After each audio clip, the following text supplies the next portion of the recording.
for Memakwaba Edeba Adom TV. Jumedi we encourage some emre ejumedi. Na me amiti dwemu amedi jumedi ho chiame uni medin dada Apostle Dr. Nite Kotego. Utwa de tiawa na Nite Kotego ameje oso. Ya na medwene nia Awurade ayo. Na doye ne papa yo, ne humobro ene enkwa ode ache mekwa. Se mede me kra nyina eyi Nyankopon aye. Ma we susu nya opa abo ne dai se wode wo kra onipadua ne osunsum ebeda Nyankopon ase. Ne na ase ekura me no mienu a na me da wo susu ase se wode wafidi ato a. Ene nyame no be kan ma to ne din the factory of life. The factory. Ye ka factory a unyina mu nim dada baby a emfidie sisi ya yetimi eye nioma mefa nse watch ye bomi your watch factory mefa nse shirt e shemi obi a designer or on a factory lens e shemi she said there are factories that are producing things meaning baby out here be a TV a wo factory bi na yo ye but what dream when we say one more factory all of us have a kind of manufacturing factory in our lives make our them say factory be here factory wo you manufacture your life and your dreams through what you put on your mind. You manufacture what you get in life, your dreams and your desires from your mind. Your mind is a factory. What dream eye baby a ususu nyoma ho. Ehye nyoma na enema ebemu emamo. Your life today, your life tomorrow, your life in the future, and even your life in the past are all products of your mind. Here, adwin bia obadwene nya wodwene nura ene one de abadwene ne ene wo kina enti wabraba a woboye nkohwe benkum hwe ni fanhwe bonsam emfo osoro onyame de wo pe amaw ne yehia ne se bakase papa ma wo pe me gina mabrabo so na pe me gina ma adwene pron so na mentimi ntua na muntu a ewo adwin papam se de tie bia no wabrabo no ne susuanso enyina so ene adwene a wodwene. Life is not promised to be easy. Ababo enye better. Marriage is filled with conflicts. Our dear we interwantawa wumu. Learning calls for sacrifices. Sempoko school animbo ese ujayo. Working also calls for abiding by ethics and policies. Aduma we obaya aduma no tumpon a ye won hihye de bi ese odi so. Enti abrabo aye bo bi bi aniwa eye totin a eda ho said I'm namafoka no falasa. Minti saka said that. Or said the whole fala there be abrabo aye bo no. Emre bi wo ha ebo ba adine. Abrabo aye bo no. Emu ba ya anyonyono. But what will carry you through life is the kind of mindset you maintain in difficult times. Indeed, it is not easy to stay positive when you have lost your job. No kre enya ade abagro anase easy. Say menya adwuma ya wo say menyi positively. Say ma wari atete apansam wo say me de menyi adwempa. Say empo me nisika wo so menyi adwempa. When my marriage is threatened, how can I take positively? Yes, life can be good and happy, and life can be bad and sad. The secret of a good life, the secret of a happy life starts in the mind. The hinta semwa edi yedie ba. Hinta semwa ema wawade mu ede. Hinta semwa ma wadwuma utimi eni yie na ekoyie na onya abasobode. Hinta semwa ebe ma wade sua akototin. Abraba wo boyi wa hinta sem ene adwene a wota adwene. Your thoughts and your attitude. When positive attitude and thoughts play a major role in what you get in life. Adwene pa obadwene ni emfoni abetwa gu wadwene proso ene ensem abeka kire ho a obi ni ho wotimu ono eno ene mama abrabo akoyie ana abrabo ate. Yes, it is not easy to maintain a positive attitude all the time. Enya meresa se oni be mate na onfa empo enidie ma wo na otete wo ana woni obate na ono so mfa ni die ma wo na ono so etwifa so ya na a bad ni se beka se badwadwen papa. But samre no a ekosa no ena esese wodwan pa It is in our moments of difficulties, it's in our moments of challenges, it's in our moments of frustrations that we need to gather the courage and control what is happening around us by thinking positively. Negative thinking creates disasters. Negative thinking creates anger. Negative thinking creates sadness and worry. So one you know now susuye nyina ye susuye sabe ya bo mfie susuye a hye so susuye wo adwen pro so na menya na meye no menya na meka no we onsem fata sa adwene no a wo dwene no ebe ma bufuo oyewudie ni empo awerɛho ahye wo krama enti ya na wahwɛ nneoma a wo dwene ho na ɛhɔ na ɛyɛ wo factory a wo di produce nneoma. Positive thinking is important in difficult moments. Make a was sorry as a brabon koye. Make a was sorry as a bibia basa. Ni te ko se dwadwene pa ane. Semre mu wona ese dwadwene pa obekaya. Maami bia na me kire wo se na moja etu no emfie dumienu. Ya na odno ho tete mi de me nsem fata me ko nipa mu ebesere me ho kankan ebepamo me na adwen no e na aka na hye. Na dakuru bi en wote se aginkwan namba bi o se na di he se e beka se me ho bon se moja ne begu fom se de metene me nsa ho hadwen pa metene me nsa a kire krachi so na me ho beto me. When she thought positively, she ended her problems. Odwina adwen pa no o tren nsa no aginkwan ka kire se tumi bi afimi mu en o se wugidie en age wonkwa gidie nyina so ene adwina wodwene enti wo mra ye mu no wo bre mu no manwira adwemfi na waye miye na brabo ye o na we de me kone san ye o na ohia ye o na me adwuma mebre o sa adwen no na beka wa hya kosi mra webre empo mrayomu na adwadwen mpa. If you let your thoughts become negative, you let despair pervade your mind. Despair matoba matosi enye, and this will not help you in any way. When you face problems, obstacles and losses, you may feel that you cannot do anything about it. It's a lie. So how na bebrese betowa ya na ese wontimi nya ho hwe. Didi ka betimi ne se obekọ adwen mu no adwen adwene pa susuye papa na ekenya awo na hye onkran na wetwa na montuo. Abusua aha na medu besie. Ene dey bi sa onsa adwene be na medwene. Adwene na medwene na be kam yakomanim. Adwene na medwene be hye me nkran. Adwene medwene be mama kakasapa. Adwene medwene be kanya me mama ya ne papa. Adwene a wodwene na wuhia. Wadwene ene babia abrabo susuye ene ne sunsanso efire. Etine de meja ha me ka se dwadwene pa nyatenkapa etwa na muntuo papa. Mama me na emrante yase eye Enoch cameraman na me na Frank sound na me na MC afoase me na lighting ena floor managers amu Adom TV na efe me na me producer Randolph ena eja webekampadu me da mu nyina ase onyame nhira mu nyinara wo a onyame hwe me de nyame ka kire wo ne se woni onyame entina ana meja wo idiam yeso eye ni tekotego makrao.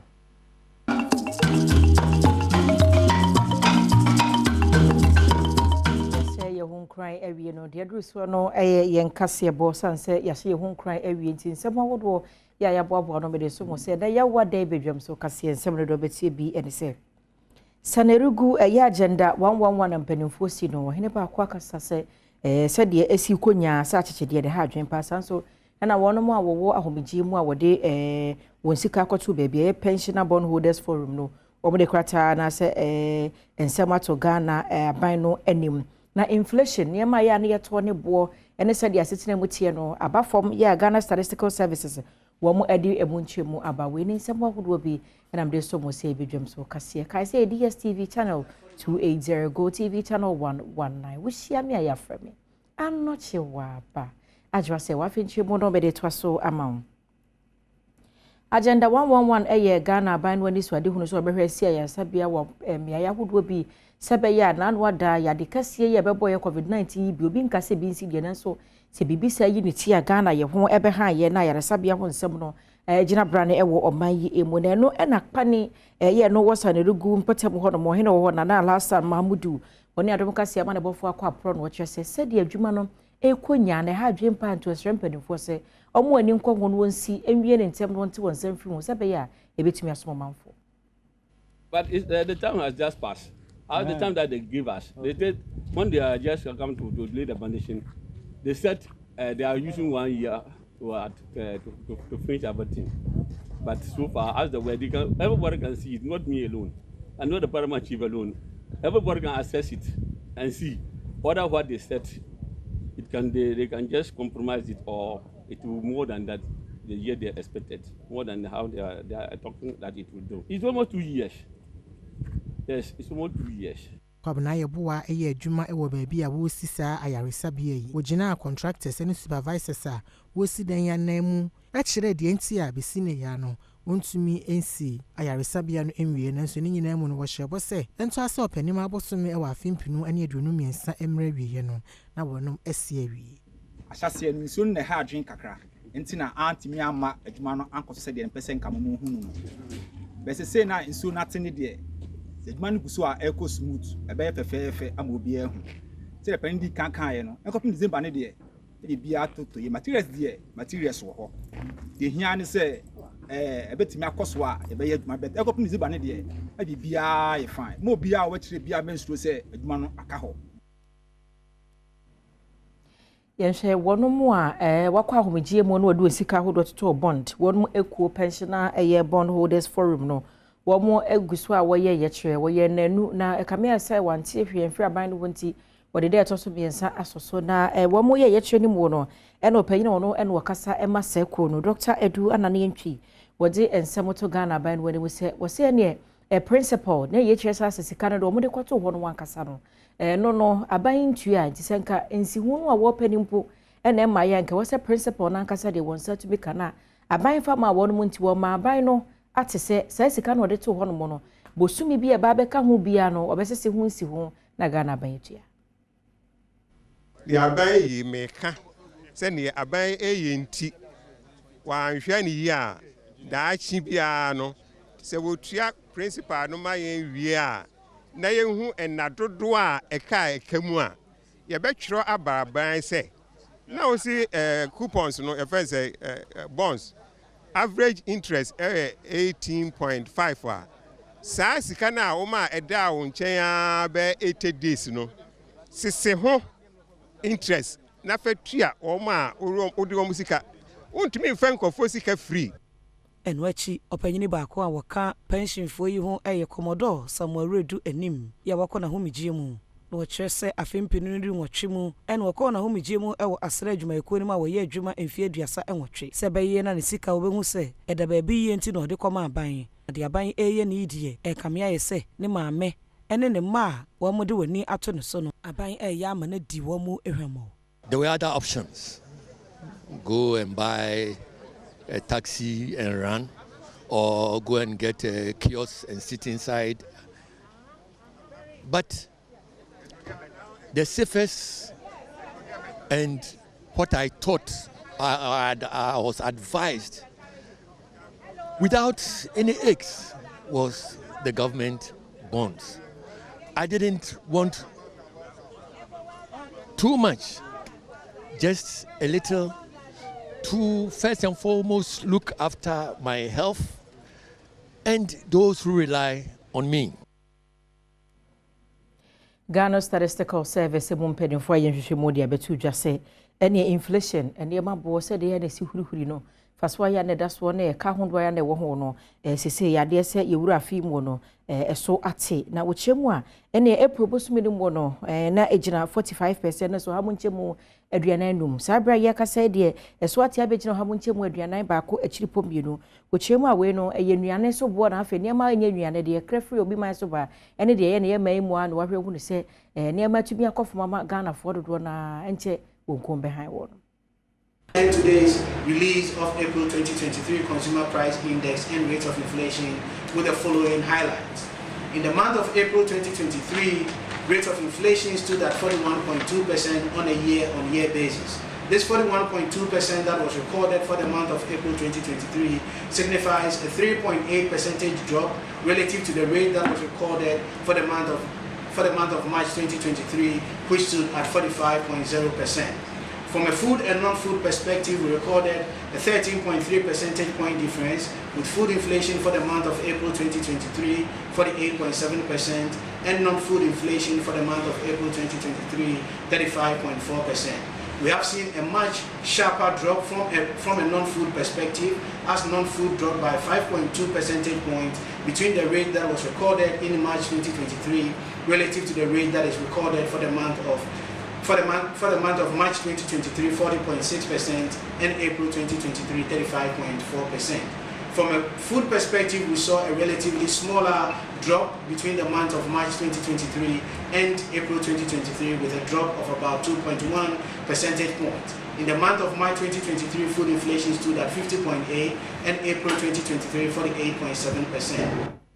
Yanko dome kwabenya mensi no emu na kroba kwa nasa brono ba ko share friend Taifa Bokina na no memenda ensuka kraka eto be don hwere miensa no ama nipa dodo no abebi a odi wonti beto no ehon sem ayede mpa ne ama ne bofo akompotem hono mo a omanfo bi kyerese ensuo no ama sade o madan fa adwudwa ebidie so ensuo na wohoro ne nyina kwa afa kwa ya wode a contractors guso a woye no ekwan no wasia ya abrehwo sem pa na sade omanfo dodo na etwe won no mafiri adan mu na dom kase e die kyerese wo ye chi ebuye enti e de flat e ba ha me kra de na me wo market e no mo frɛ me ba ensuo tai ha no enya asem ketwa ye gina mu ne ya twi ensuo no tugu ye wie na enema no me kra de na me fo se enema ne mfo but enne e na me se me nkwa adwuma me ba behwe ne asrem panyimfo no so mo ayen because se no me ma bebre adwumra e kope ba bi ne yeda e na second omu books omu de be ko school omu school hu ne ma ni nyina we kroko SS this year ya no koye ne books o nyina ne school atade nyina se wono won ho aka e de sede e to contractors anim se won san emra ba bia no wo ye ensone ene bonka wodo no no ma mewi adwuma no emfama wo mu mo yen kata na wie ba ne krenya mianim ne kata no mo ye wie a ekwan na mu ne tie na ewo mu no enti man so ne en go through enti e ba ne sa no eso no to mra na ye ni na ye ho so nti ye di atete ne enso so ba yan so no tu se ba di force nti dana ye mu no utu se enso na ye ma na enso ma na ye no nya de epia bonton ba na e ba nti di by force bububu man for war in fact very painful nti ye sre aban se onti ono mun kasa ebeni mo kyerese sesi afa ne sitobre no kura hyase anhwe yi a na wo mama ne hunu no emu ayeden ne senti empanifo entie wo mo so frɛ. The government has to do something about this because it's very, very bad. I say a lot of people were crying on Saturday. Saturday, no, say we call that guest house. It was mean to me that fear. And so now by them honina and danimunina. And yes, government nife, no ya baby won. Adiba kwa ese nkinyane se. So komu ye wie pono komu yi emu netena kra frima. Em se kan ko betuma bo kakra. Nti ebe so mo ni dem so mo mo ye na mutim nya kwan tentem se be ya e ho beto arehosem asie oja agbawe mensi no emu na ne nyina yesuku nkwada a wo mo te kodo so na se kodo mu na wo twa sutade na wakosku a wapon ba fie ne se fofi anto ata sa kodo na kwaka mu ntum ama enkwada du mienu na timu no emu du mpanimfo yi wo mo de kyese agi hikura wo mo anka bi yenkwa akoma so ne nwa be ma kofi agie no wato yenkrefro mfa mu nchemu ema ye kofi ma che kofi temenka lejodo kofi free no na dwo bepem sa bre wa manipa aboto hwe nkwada a wo mo akra so wo kosua de aba na kodo mu ntum ma ya fra ba tan se wo ba firi mo se na mu nchemu ne te Tampepe, Galano, Fana, na Ambassador, we are Bumai. Now we are Bumai, that's out, Witagba municipality. Now, only to pass out about my Japan, Galano, only the canoe and the chat, those normal school. And so I'm going to now almost try the same thing. Now I'm for.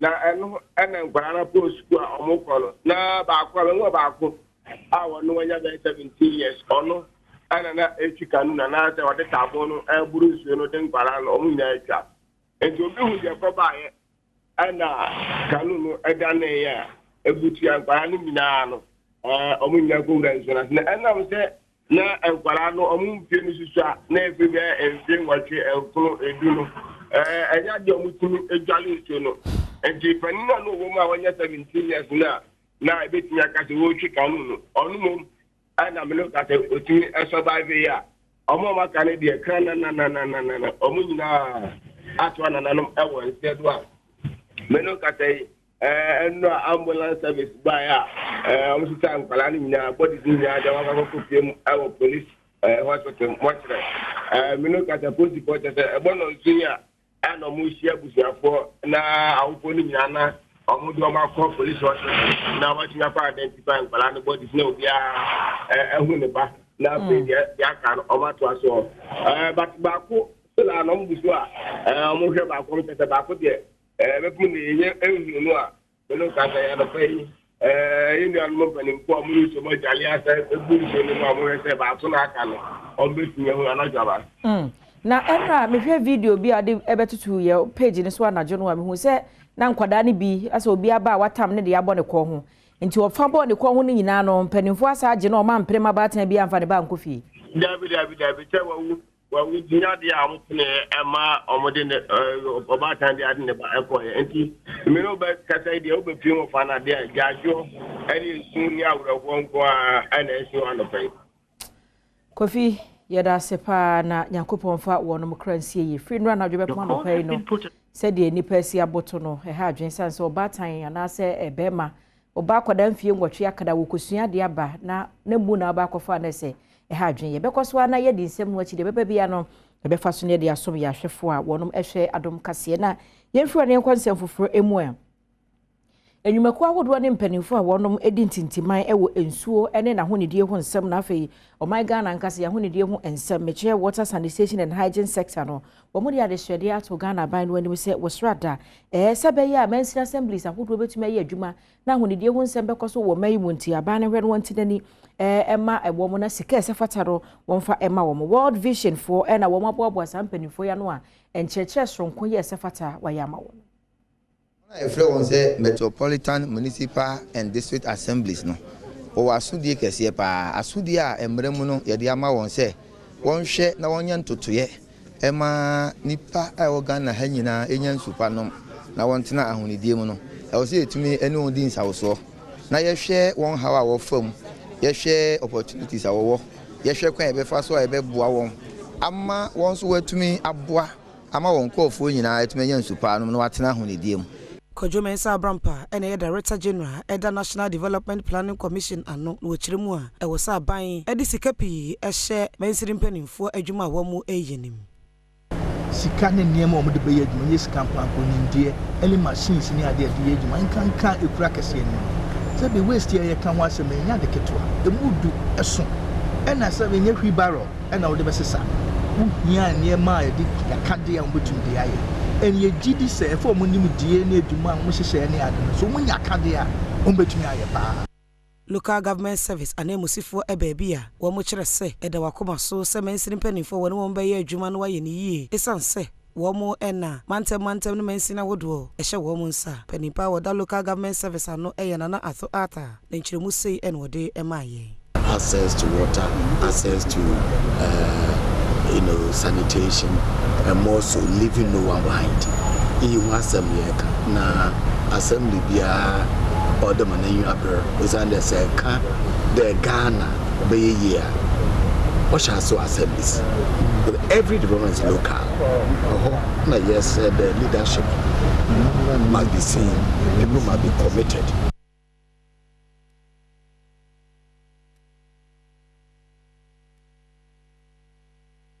Ko assemdibia wonom ensem emwa United States Department of Justice wonom ene Ghana Legal Aid Commission no aka wo ho abom na jumadi ehronkokwa na wonom edi na we no ye Ghana Public Defenders Division ana wo mo bi wo mo botaye no jumadi nyina ne se ebia waye nyambransem bi anase court no ana ya ba okwadu se waye de bonefo sem bi wo se du kogina mranim nanso wodi sika wodi kwakofa mranim ni mu na gina mu atwatwaje wo se kue na behwe na ne wo mo ama obi ye obegina mu atwatwaje wo wodi sika kora na adwuma no obeya ma opepepe. They are on remand. wo prison hopi won asem no won hu enyo won kan na mom ye nya lawyer for wo fi division ya wa akọ we ka bisebise mu ahwe ma wa aboa ma we dibi no ma asem ma we yi won nti se na documentary no wori yi no se na wo ho a obeti won na wori zidase there how day no krom nso wonya lawyers from the Legal Aid Commission under the PD division and CCA wenya won fa hodi. Rahel Rossi, a director, Office for Access to Justice, a US Department of Justice mu. Ono so kire mu ahodo a wonom edema Legal Aid Commission sebeya sabota yesi wonom ani so no betumi edru ho. The Commission's 5-year strategic plan is commendable. The plea bargaining law enacted last July could also serve to expedite the resolution of the many cases which could be resolved outside of the formal court system. Diana Snaba Dapa aye Deputy Attorney General and Minister for Justice Badwam Medina Sibia wono so din sem sei eto so. If some do now offenders na the bebani bia no ni a lawyer say the public defender for another romance you know e benye obi obe church was much as me asem ye dia bebo kwadu so wo gidi so na wo ye ya ehun hia sa wo be waste your buying time ami akoko trial.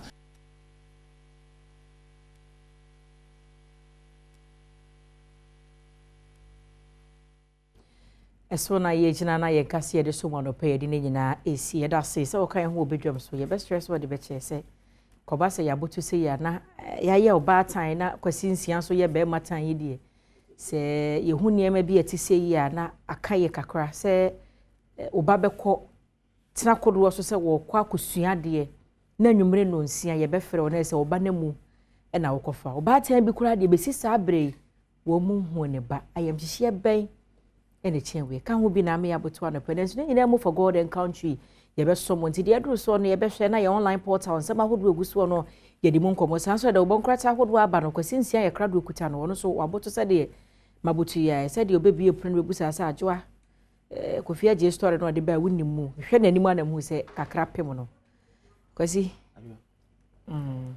kona so oh nyame gusu sira ye ere ya mi ase ya ahumete so bata na ka bakra so okusku a ebono mi na no ahase ehwe ne kwan acha yire so ano mi ensampa mu de na so ba ewofie but ekokoba ne say ya na yasem nti akura ne daachi nti no okusku na so daachi ne kura wa anyini a me daachi hunu daachi no meka say sa akura no hwere no ka kire ma me say na mi nkosku a aba nkomu di be si ne so no because school near dachi ye dachi school is the key to success we ko be we no won say o masasa padlock no safo ne kura pa so ntimi mie success no etore bi na say o ka ho asemu a obi tie kire na ne boafu na wo bom aban achi da we he ya o nyame admo ochina adwe be story bi on asemedika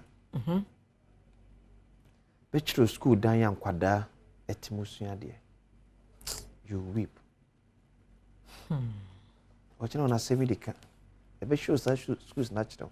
Ti ahokeka na school ankwada etim esua de. In fact, so oba ko sa school no bedru fia e ya dom.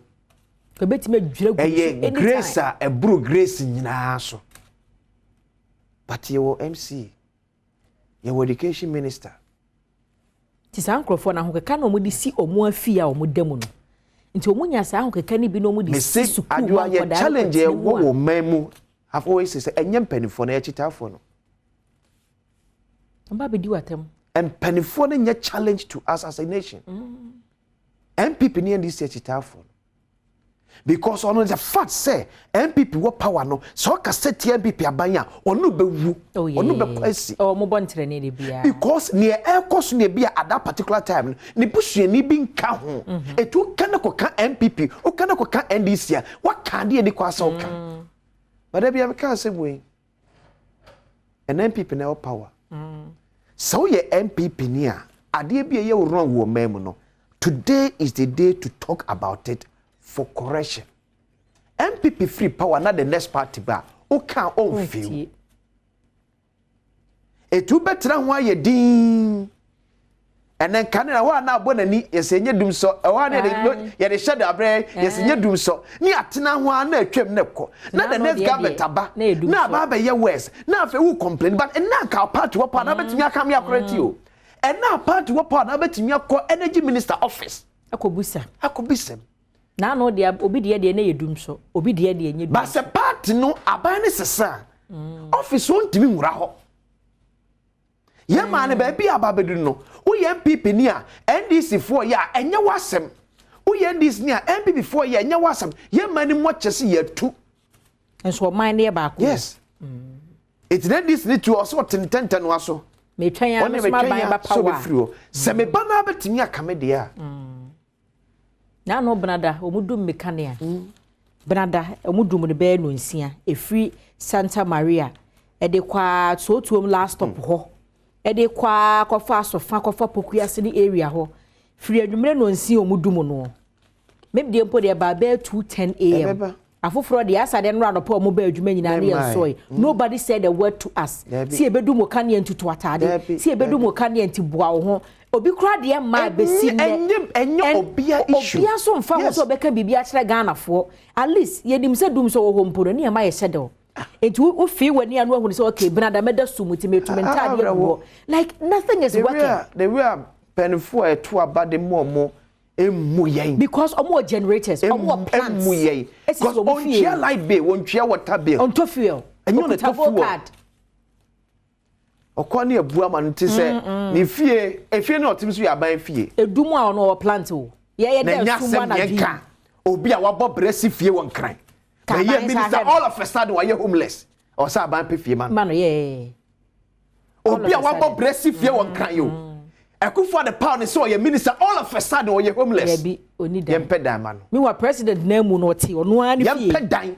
emfa man why homeless ye ka se penfo ne pesa me nkuminya amanfo ntiase because part ni be ko ne cha kwaji 200 Ghana ntino o kan asem wani kwa so kan minister we do am 50 Ghana da bi hwe o de sa na party co-opposition na o hia no wa ho kire mu ayeden no wa complaining about the next government meanwhile wa ba o want me akasa because why you because of 200 Ghana the strategy is shame on you political zombies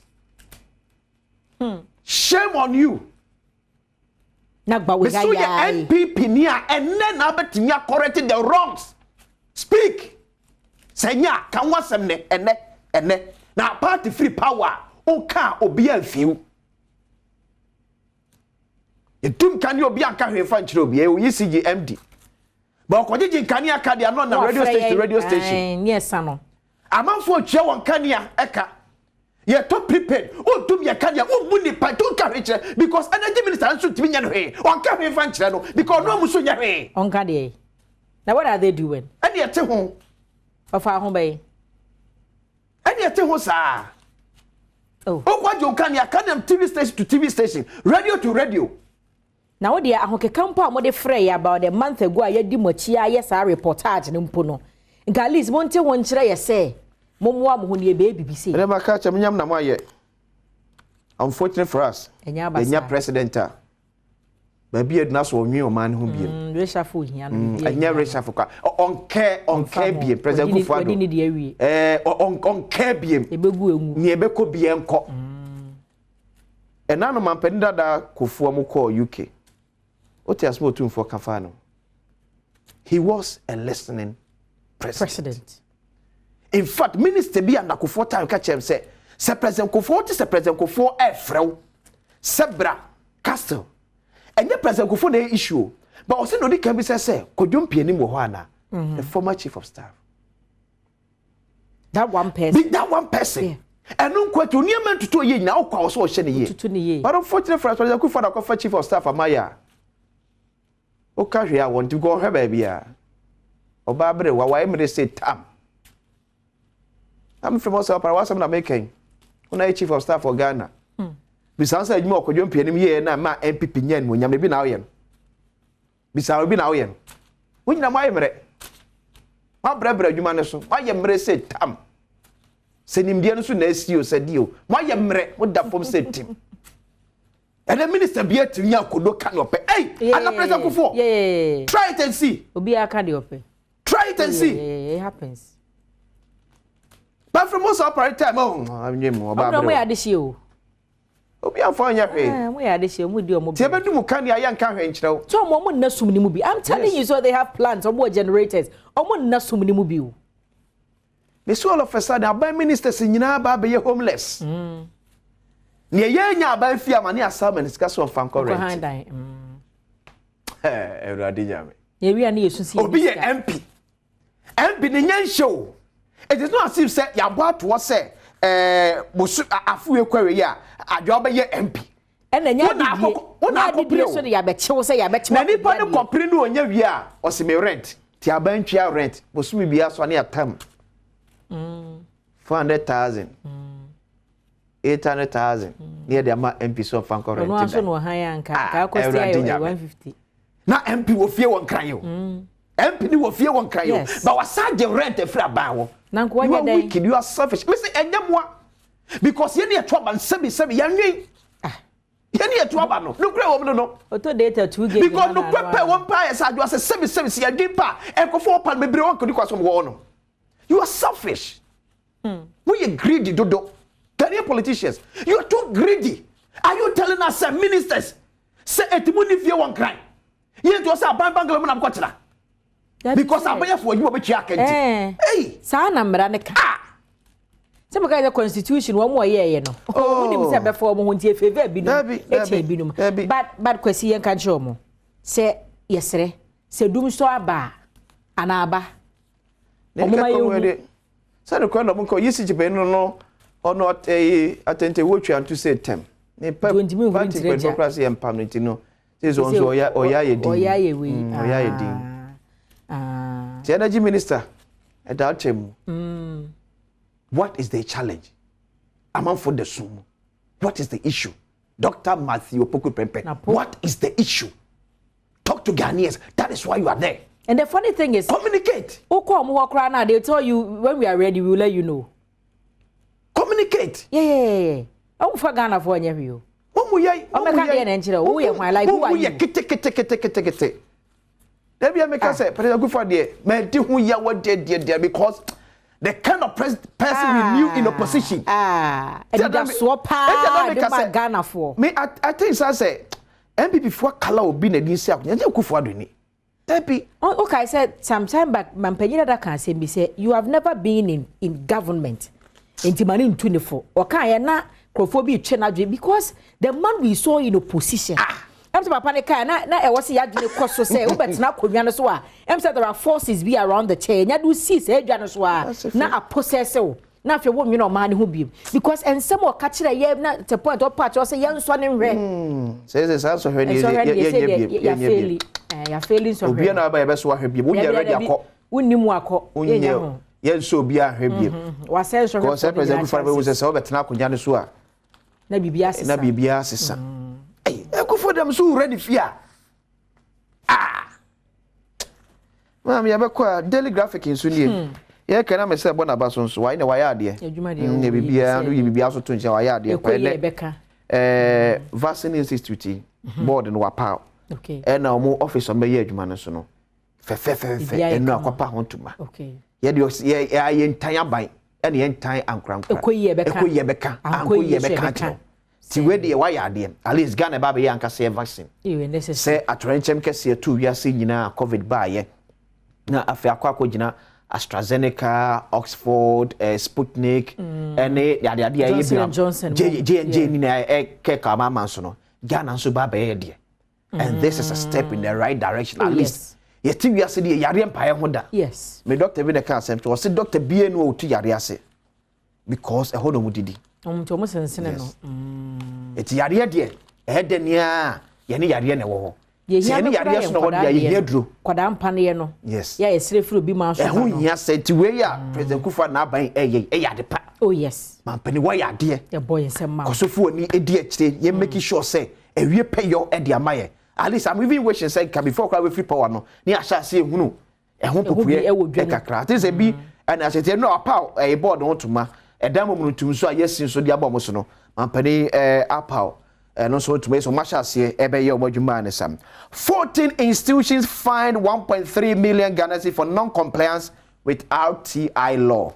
daily graphic na kan say ko jo pronkroma e na di we so eba ye nsɛmtwɛfo nhyɛm ni oyɛ no aban krakrama se maka say Ghana Revenue Authority say ye do be kopɛ adwa motimi ye do be kopɛ akobo mu saa aka ne bi because GRA for aso ya ye din na ne enwanwa ye say esu ohina twere krata ko Minister of Finance say afi bi edura aban ma be friend tax exemption okay sasa nyoko no nya saa tax exemption don't fa me bia adwuma fa number of people bia adwuma esi twere krata ko Finance Ministry finance say ne ye bisa no no metim dia maye ni dia aka ne yenko GRA o must to omolete mo ye call GRA let ko da GRA 3 months after 3 months a GRA be ka kire say oh ne ye bisa nkra mran kwas mo mfa maye emra no say mo mfa maye ye de Ghana fo sika ma nkra say fa bia adwuma na fa Ghana fo ma me ehunu say sika de ma no na adwuma ode bia ni krofo afọ no e correspond ya na o say mran say mo mfa maye keep you in check yes ne mu so GRA say GRA say emra ne say mo mfa maye okay emra no say ya de Ghana for sika we any national security information see aka che mo say Ghana accountability ankasa no nobody holds anybody accountable to obi aye de ope. Okay, today the Graphic Chronicle, NDC is tearing apart as EC runs away from Saturday's Congress. Implementation of RTI law, Hefraketa Assembly getting stubborn. Hey, National Vaccine Secretariat ready, the Chronicle. Daily Guide. Nana swears in Vaccine Institute Board. Atu Asian runs from jail, pays 4 million Ghana cedis. EC pulls out of NDC polls. NDC registers males as females for elections. AFCFTA export Ghanaian businesses to Kenya. Daily Guide. Enajwa.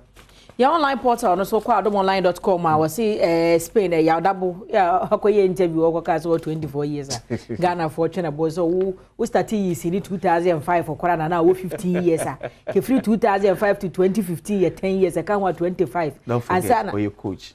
Okay, well.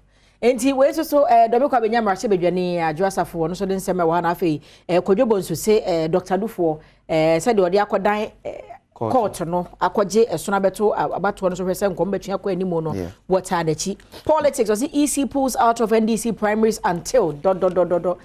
we enra ye di akira ho sem so aba hwese de EC kyerese so mo anhwe antoto o mo court nsem a omo to aba no mbeyi o mo ho afrim ti we this and more when they go adomonline.com and myjoyonline.com and na ya wadantika say agokansie mu nsem beba asemi dika ebeba people's forum ewo ho and you know ye dan ye ho aba ye ba na ye kai we say agokansie beto aso bedwam se ni enko ba bia ye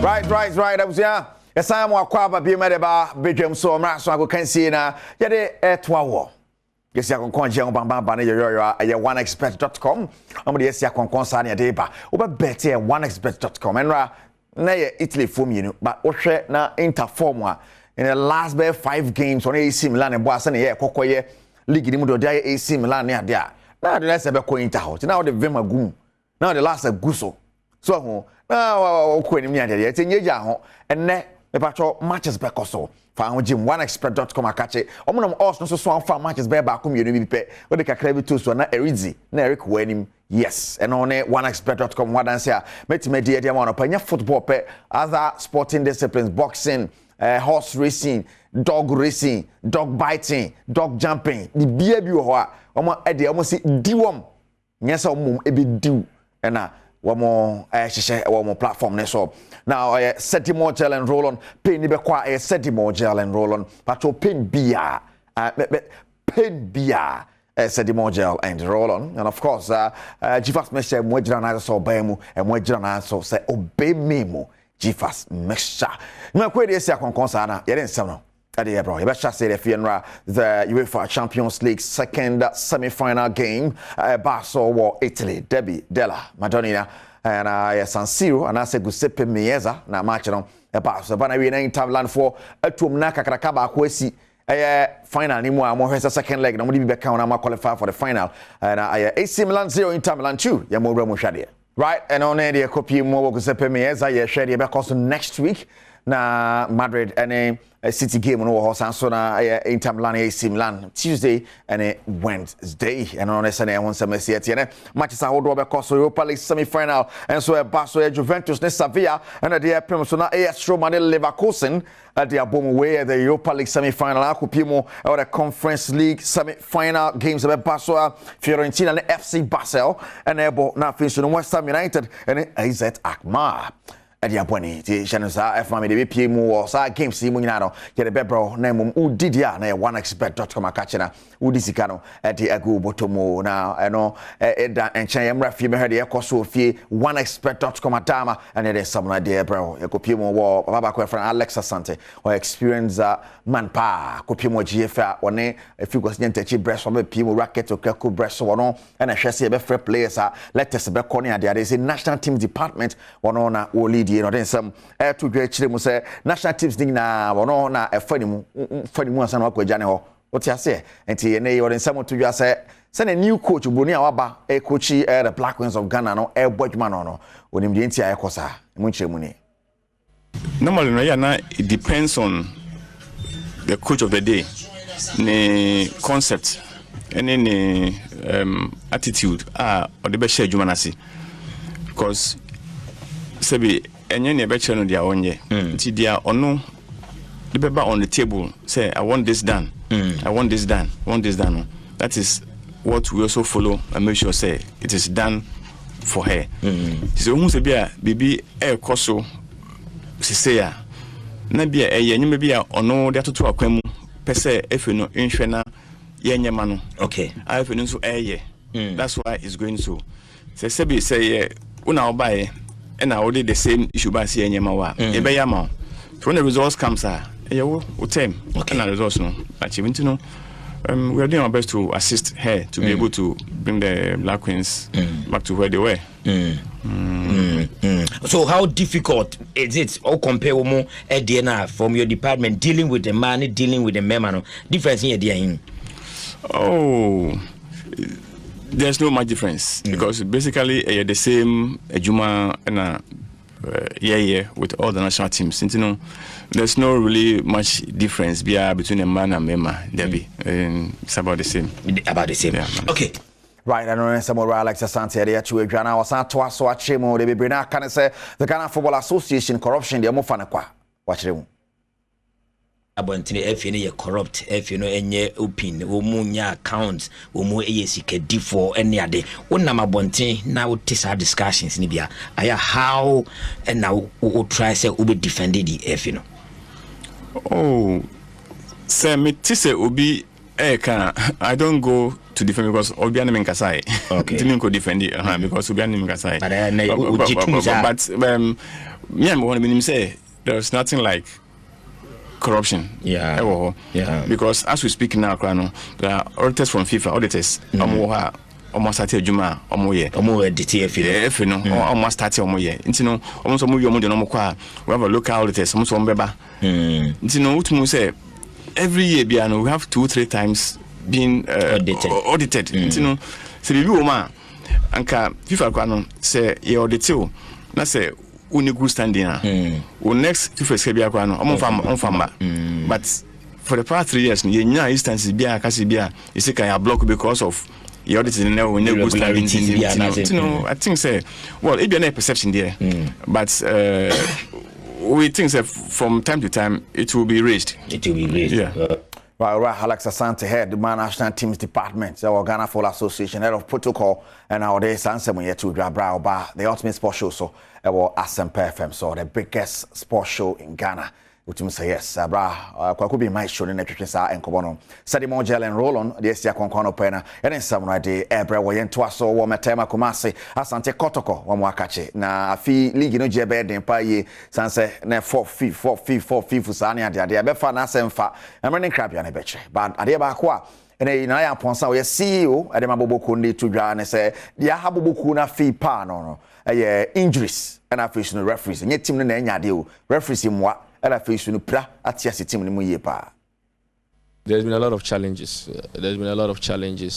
There's been bad officiating which we suffered from, which discouraged players at a point. We've had a lot of injuries We had a lot. There was a time we couldn't even raise a team of 20 people. There was a time our first 11, 9 of them were injured, and we're still going through that. And I feel that letting our coach go was not the best of decisions.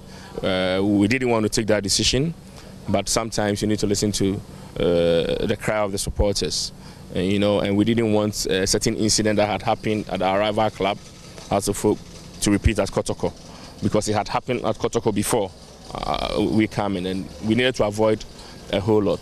Of course, we learn from it. We are the leaders of the club. We take responsibility for whatever happens, good or bad, and we'll continue to fight till the end. The bottom line is that we cannot win every year. Hearts won the league 2 years ago. Last season they were 6th. We won last year. This season we're struggling. That is the nature of sport. So for us, we'll continue to fight till the end. Right, and on in Samana na Ponsa, Eddie Eto, Eja, say Coach Zebono, now more your margin crass or more Pamano, now so, ja, to them, yeah, fans, and some pair. Na why dear mama no worry hombrophobia de be ewo ninsemu no na yankwe mu ko se ne se foforo enso esi etie okokopiem wo aye samatesefo wo mo akachia mo general manager era Edmond aka nsemu to dwa chire mu se mo first season no enhyeda enko se ne mo peno no si company for ade ahye team no mu nyasam geto coach na worker and your head coach na wareti coach no chire mu se coach na bodwuma ewu se amon na ba bia na mpeso mo dade ba sa omon relegation na omon na mu na be boy wi na omon relegation de next season on me so metima better than this season. The national team engagement to a higher class club. Yes, a higher class club. Anytime say baby you to me do my new so. As I say as a club I say me new so. Because tama you feel kopon. Okay. The kobo FA Super Cup or Chebi. It is from there no onu kwa wan kobi. Because not national team will come. So the assistants no na ye juma no. Yeah. So then from Chebi no and I switch to national team. So ye ko buy ye start league no. Na ne onu Olympics issues ka kan. You are na resolve here. Yeah. So it didn't start. So and sana later obem we no ye ko cha no about 9 matches. Near about 9 matches. Tell me if you try to buy right about week. Was it 17 or 18? Yeah. So what I say? Into no that is why I make actually say media baby do biano. If you say me no so. As I say yeah over ambitious. I say done before. I say me right monaka na ochimo say be football na ni so ade baby a modano ano eya nesa na wachire mu de nti ogiri yese results na course na esi eko ye no e ba cho Gifas mesha mu de esi akonkwa no pe na eden sam na de bro Gifas o se papa Gifas ye ti omo so a na ya sorry ye Gifas omo mo gira on nice so be me mo gira on nice so be mo Gifas mixture ka channel so sa efa emame sanso na Setimo gel and roll on almost so na ebo ma pin bia we body nim no atu ede ayra na no that chain oneexpert.com na de yesi akonkon na no pay so made some no ede ebrewo Sergio Manucho and Bernard Padibo twa me producers be patcho image wear and share matade na no pay ko image wear GH or Instagram na link up na man me manyina ye nice and tade pa beautiful adema the image wear GH e won Instagram image wear ya na no pay so mama loki me your bank am beautiful me be manti handsome ya na de nankasa aka kejuwa ne ho Erica Siedu bodine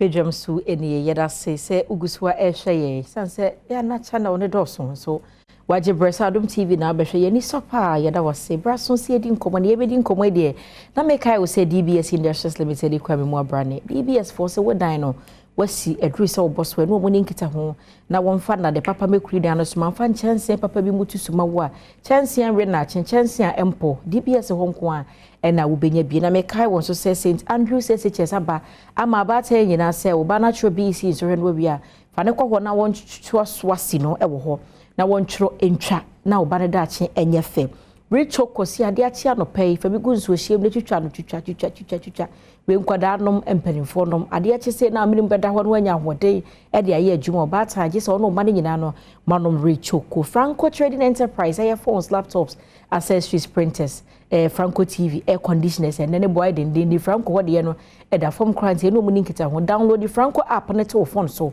wo bie ho ane mo ton bia bogwase na no mo e di nkita ho St Andrews Ultimate Remedial Schools what you was in so no ya wan twa so teacher training aba person ko bi nursing training university o mo sra da no aso do ho ba ko St Andrews Ultimate Remedial School in sa bo so make a credit do be chere wade obetro no watwa wetimi atwa wo school so say nwa koi ene kra me mu abra mama tena se amba bedi nkomo na sa brede me ka wo sa pomudi ho nkomo ena yedie ne bedi apomudi ho nkomo so de na mu say yesase free eye odi4 Charles wo free give us herbal center as usual ene ya wo wasan ya besra ye biem odi4 mache Badwam just now so onyame gusi sra ye pa ya da word na ye nhwe de give us for there na mo de som ye ma me mfa nche akase ye mfa ma ya hwefo ene etie4 cheche ne benche ene anope onu say give us the brand do nyina no ya ye de niam pa ene ye de so Ghana ene ahwefo a brand do nyina o mo hwe ye na ne ye bedi enkomo de afa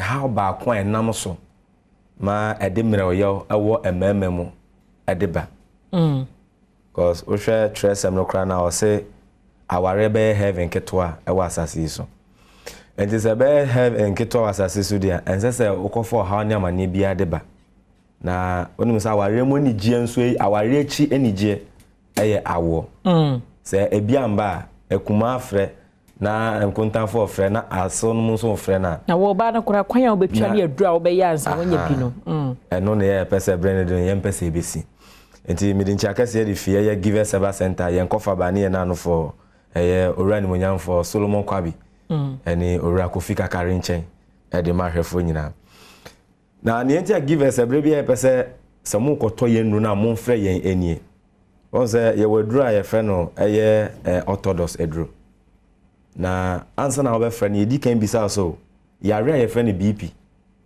any diabetes and answer we diabetic patient yedi kan ebisa o eno na be maye ekwan anase nyina so ene akwankere betumi di ama o se edura se onum na ekwan ya fa se odenum eni enti be me bia onum BP eduro na diabetes e won so anase o ye diabetic patient no ede ohaw ede bre nipedua no ede ohaw ede bre wo be ma no e ma oye mre oyew e won pem no e ya eba ede nti na ye kasa sa wo fa sa nuru na ye won ye fre no e wo ye kan no e side effect just e dro na wo nom no ensunsuanso boni be na ede be bre nipedua no emu baako ene se e be ha wuntini no enti se be ha wuntini ni dia na ese utumi pe bibidro yanka se dro no anase obipi anase diabetes edro no janom na mom no obanu give us yenu na ye hahama no obanu de aka ho na etumi aboa ma yare no wetumi etu ase na obi ka se denti na ye kasa won se ni pedua no ewo honom no aye ntini no ye wo ni aye fre no ekwa etire na anase adwen ma ye fre no dopamine honom na moja hodo ni nyina na ye di afrihia na eno ena echeche edekọ intini ahodro na ewo nipedua no emu eno nti na ebre ni edo nyina no se enini hu a na waka kire adwene so man hu ade we me kwado me ni age ho na waka kire akoma na akoma no de moja na afede wasane moja no edi egu sebi obema emu na ehye se etumi eye adwuma de ma na eno na sa nkwa nkoba sa na de ohaw ene amane no etumi ede ba entini se ubeti se ye kan se be me bi ewo eye premature ejaculation anase owo erectile dysfunction edisa ehaw ni nyina mu ene nam ye den eya ede eba na won se ni pedua na wo ho no no wedidi awie na digestion ateki place no ewo biaya ekostore eye nnuane nuro ahoden de no ewo akwa se kotoku bi ewo yefun no mu enu mu ansa na ebe cheche ene moja de enko ha nsuo de enko ha ahoden de enko ha se na betumi aboa ma eye nipedua no etumi nya ahoden na etumi akonkan na wonu se nnu ni nyina no aya na de sa mre oyo ene intini mu mre oyo no etumi ede brew enti se otumi nya adura ebeboa ma untin no emu be den na emu be hye mu kena na etumi ahohuru mu na ebre ni nyina no etumi akọ enti ne ye kan se awie no ebi ame ni muti ameken ebe ye obi nwanwa se ayemtim enso ye how baako a etumi di mre oyo ede ba ba ma mu anase ma ba ma eye mre ewo mpem I didn't think I can yem team any kind of constipation. What did ye? Na Peggy. Now Peggy. Nedrian no ne and I say the Pedriana ye need ye free mo. The akan why you waste never say ban. Say ama brano branwa, it's me my bema muyembe. Eh. Niente it is an say. Was I say mojani to me friend tinum. Enti akwa sini kwan. Enti mojano ent me die fru sane se na twa se eba. Enu nti na ye kire say eduru ba kwa betumi enya anom na etumi aboa o. Eye givers co capsules. Okay. And have a givers P capsules. P capsules. And the ebra co capsules no serve as spaghetti no. Na eye P capsules no so no eye intini no adwuma. Na etumi aboa ema obema ye na etumi akonkan. Na wo ze mbempi no anase fitititi nyina no wo ze se obi o kasa anase woni ni di nko o te se empampan ewo ni tin anase ha. Okokan na de ahyo se ekuru ni tin pa to anya ekuru.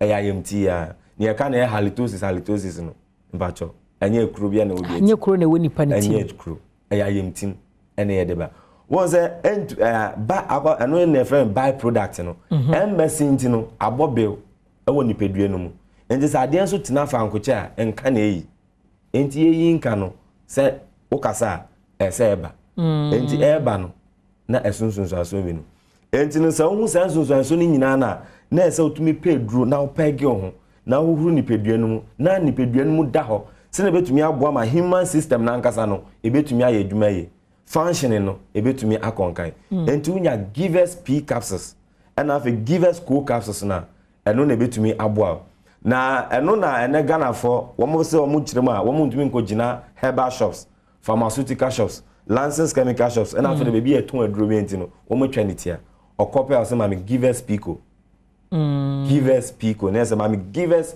P capsules and have givers co capsules and no betumi aboa omo kan ni na abom waka mienu na abom na me gidi pa so se womo a wo ye pharmacy ahodo ni nim se kwabra na ba hodo mo a wo so agi mienu ni bom I know the Ghana for nkasa na edi na ba enti no ora shop one mo say ma me givers pico na say ma givers P capsules no the co capsules no etumi edi aka ho enti se na me di kan say ye hwe niam ahodo edi mino yo edi ba mpam ye di kan hwe obi a BP anasa o ye diabetic patient and ya san hwe constipation baako esan ye womo a womo taye masturbation se wa ye pen anasa woda so ye won se bi bema no eye ntini enti wo twetwetwe sa na uma emu eye groho uma emu eye mre nne se o hwa o di bobra se de Kristo anasa Bible no ahye ya anasa kwantene ne ye different se when de wo twi o se wo twintini no how no the bread okay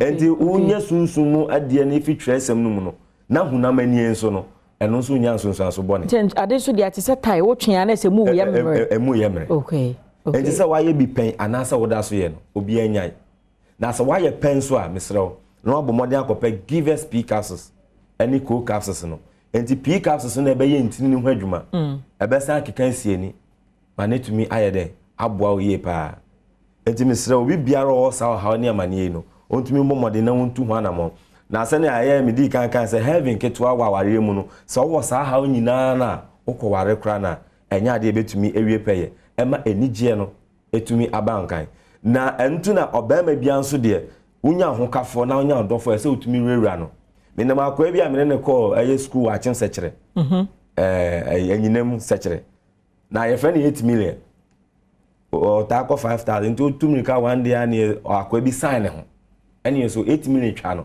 ode ne metame no na ni ba no so no na akwa na wi ne menye bema obe kompem a obe tame ho kafo ese bre nyina no udi kan ekọ nanim wo ye bema nso a ma starter no enye ba akopẹ wo kasi eni akpa na ese wo na wo no enye afi na won simpia na obe to anansesem wo mpemu na naanu me kọ adwuma na me check ehu hia nkwa na de bia na ebre wo sign ma mpemu agudie enwie peye na ntumi enkonkan enfama enti ko herbal shop pharmaceutical shop licensed chemical shop bia empo mo ahodo wo man mu givers ye no enye na dem say enen na so be free fi North Carolina and also P capsules ani ko na aboa na pa o say nka na nefu e kakraka pa so nye eduro bia na wa twen ma o tun say o afide ni mo ha wa ye kama enti ko na ko pe ye nupa ni bi na no Ebia machere bibi mo ha no bi nti ase. Ana so bi obeto onye duro no bi eto. Wa ko to na pe kwa betumi afa so anam na na ma no screen so. Na mo ma mesi so ebio. Eye 0543 22 24 70 0543 22 24 70 and after 0501 55 68 28. O friend now penchiremu bi aka ye betumi e de ama. Ye da sepa. Enti mi ko die say kwasi ada ye moda. Enanu moda. Enti me ma enapa. Ye da se. Awoda pa na me ma dog nso e ma me ene ne ho kafo. Ene Ghana ma nyina Emma Dasronko, Yeda Sepa, Busiade, so D4 Charles, and on free givers herbal center, and a Dupa Wono, or the Honsem Amayana. Said and say, Brenna Brian, a young one, a man for the drone while Modason, birthday in the Drew, you dress a year. Na Yadia Firma Mawa hand is also birthday draw. Now I may sack a picture, no, and I would offer be no my sack a dean and so. Na Brenna so say, yeah, Yadia Firmly, I wish show my water pastor cry, and to be a dream, a birthday segment. Na diamde no edin kan na ya bono abaso na ya mano awoda pasonko no eye abena jifa abefe but for now ya mamu nyina awoda pasonko wa wo de adru so aya nte wonka na say o picture no ha no happy birthday to you braso say ye di nkomo na nim say matena see na say me kwa adoma chade ho ade chi anopa say ya wo hi adoma chade sonko Enunti ena Grace Gift Herbal mpanimfo so abahase na omode no de herbal no tunchen ya birch service ahodo nyina so wo mie bi na so wo lab e wo mfidie e wo mo nim dia wo mo hwehwe nipadua mu hunu de ekoso no ama ano adru ti sabra matna CD na chese mpanimfo so aba ohun mpanimfo na so yesesia doc na mo ho ye de Nyankopon gusu Israel papa doc anya na da foforo na dia na Grace Gift today so me baje e beda wase em say tambia ye ba for nipa pomodin because Ghana no bebe agina no obetwa wani akọ ayaresabia nipa dodo na e na wom kwa efiri wom nsam aha enti na Grace Gift ba betrase a ye main concern nipa da seni ye nkwa na ya pomodin eno na ye main concern but before say be koso na em say ye chiri akwan no ye bema brother dia tuga na fi mama number numbers na enchi no Grace Gift Herbal baby ahwe bia ya so ye mienu ene wo Ghana program ya enkan ye wo Achimota New Petroleum ye ne Family Life International School ene di hwe ni mu udru ha ye signboard doctor eni ne da so efe yi pa kuma senso ye wo ohwim school junction unye si wo pe na obi so obi a won sanifa so eho ene ye wo onante nkwa akire bebre just a minute walk ewo Kumasi Oshim School Junction. Your numbers e di djuma dawson na mebo humienu de sebi na ni huna de ebetimi afa de egu TV na se no afi so de sebi mpere bia na ni huna de na so na tia se mebo na omongu ne phone so frɛ ya da ne danya ye krado se beboa na yare bia titi ni bia no ye tu ase de amana. Your numbers no 0543 32 0030 0543 32 0030 and our face 0244 126 123 0244 126 123 the akano ewo the TV na se obetimi afa no afre doc yes enti send na me to aso America no say yin nyina yenim the genesis of friends yare the genesis of yare on say senka o hwe in the creation aspect from biblical reference inside na o say Adam kokoye boni ben no ye o say tambia say Adam koye boni ben no ye atrase bi say what's our question there o so kan say mo boni ben no ye ni nyadwama mo anko bodwama Adam anko wia anko ye anko kum nipa and the account no as nipa boni ni he did one particular thing and the account no say nipa boni ni and he was held responsible for that thing. Na saade no koye ne kotwetwe afi bone yankasa ye friend say dwama bon na sefo nyina yeden e de bai the actual sin Adam eye lasting after wrong diet and forbidden diet say ne kondo ade ane ya hye ne say mani ni okay because nyankopon boss superstructure no body ni wie no o kire ni ama ka say nourishing ni padua ni moja no no trust nyankwa eto ka kire ne say tromo anu nyina ne dua bi eso aba na aba wom enye moduane enkwa dua no so mu ni bi na emo papa ni boni mu ni dua no de forbidden diet enuane ameka se mu ni na no nka ho ma mu ni okay and osa kire ni repercussion se ukodi aduane ye wrong aya mfa ma wo na ebeje nkwa afiri nsam ubewu all the organs may slowly cease to function. It was you shall surely die, not immediate death. Meaning that progressively, body be weak. Organs na support body, my body near intact, no. E be shall say slowly say be weak. No, what you say? One hwe wadi die ne wana mo ntuo yi a. Na say one na wo de wo nkwa to asan mu. That's the law. It is here in this Genesis record nindi. Ni e be didi sa Christopher wa sorry them. Ni e de niam bia yi en wa no. Yes, buy and wabesi that poison so see because you the enam aduane si ayi apaso na se aduane no ya wo bompa ya want ya my dear you shall eat and die Satan is giving you that kind of idea say yes buy no obewu te ade poison is poison that is the reason why we are regulated by law yankopon ma yemra to know what is bad and what is good in the human body your faculty be a friend conscience conscience ni ewutibua once we are dey bi na say nya utibu an je wa kora no hu say chale dem ye die ma me wi aduane bi anajo last anajo na me sori na me yem bom konkro na me wa woni say de oye na no no ha drink take you back to the previous days yes ana no ajo didie na me didie no e na koso sa de when tie sa conscience no now you continue doing and you reject the voice of God unim yade be kan wa empaibo entimi sa wo yade da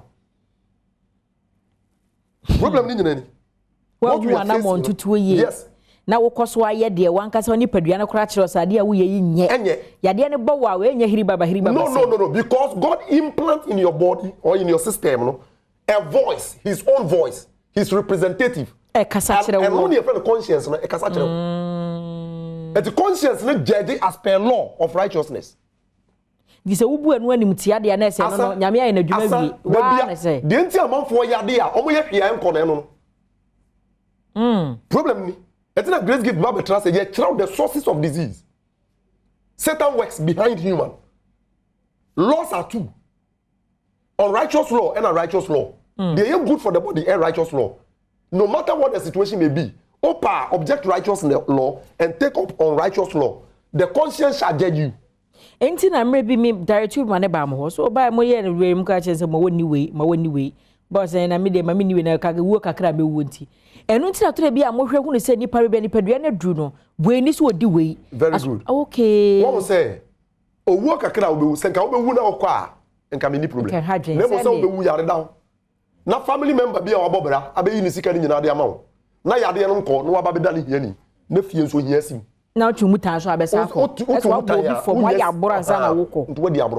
that's where the situation lies. Okay. Every intelligent man bear the image of God. The repercussion, bad repercussion, beside wrong diet, no catch Adam. Well, the image of God must also have the same vision. You must have the same vision. We should depend upon righteousness for healing. And yes, you can't advise that man who is lustful after evil things. Mommy, tomato. Yen name say as per the constitution of natural order.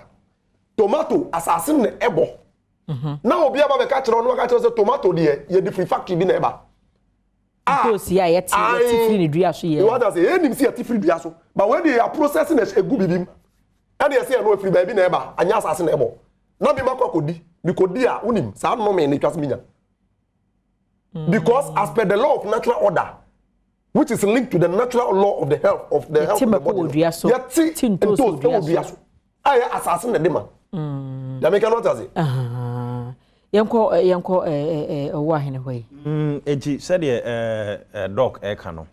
The basis ne say ade de yare ebre ni peduanum say ya fom apomuden emra, which is the natural constitution govern yen eboy. Said or refer to the book of Genesis no.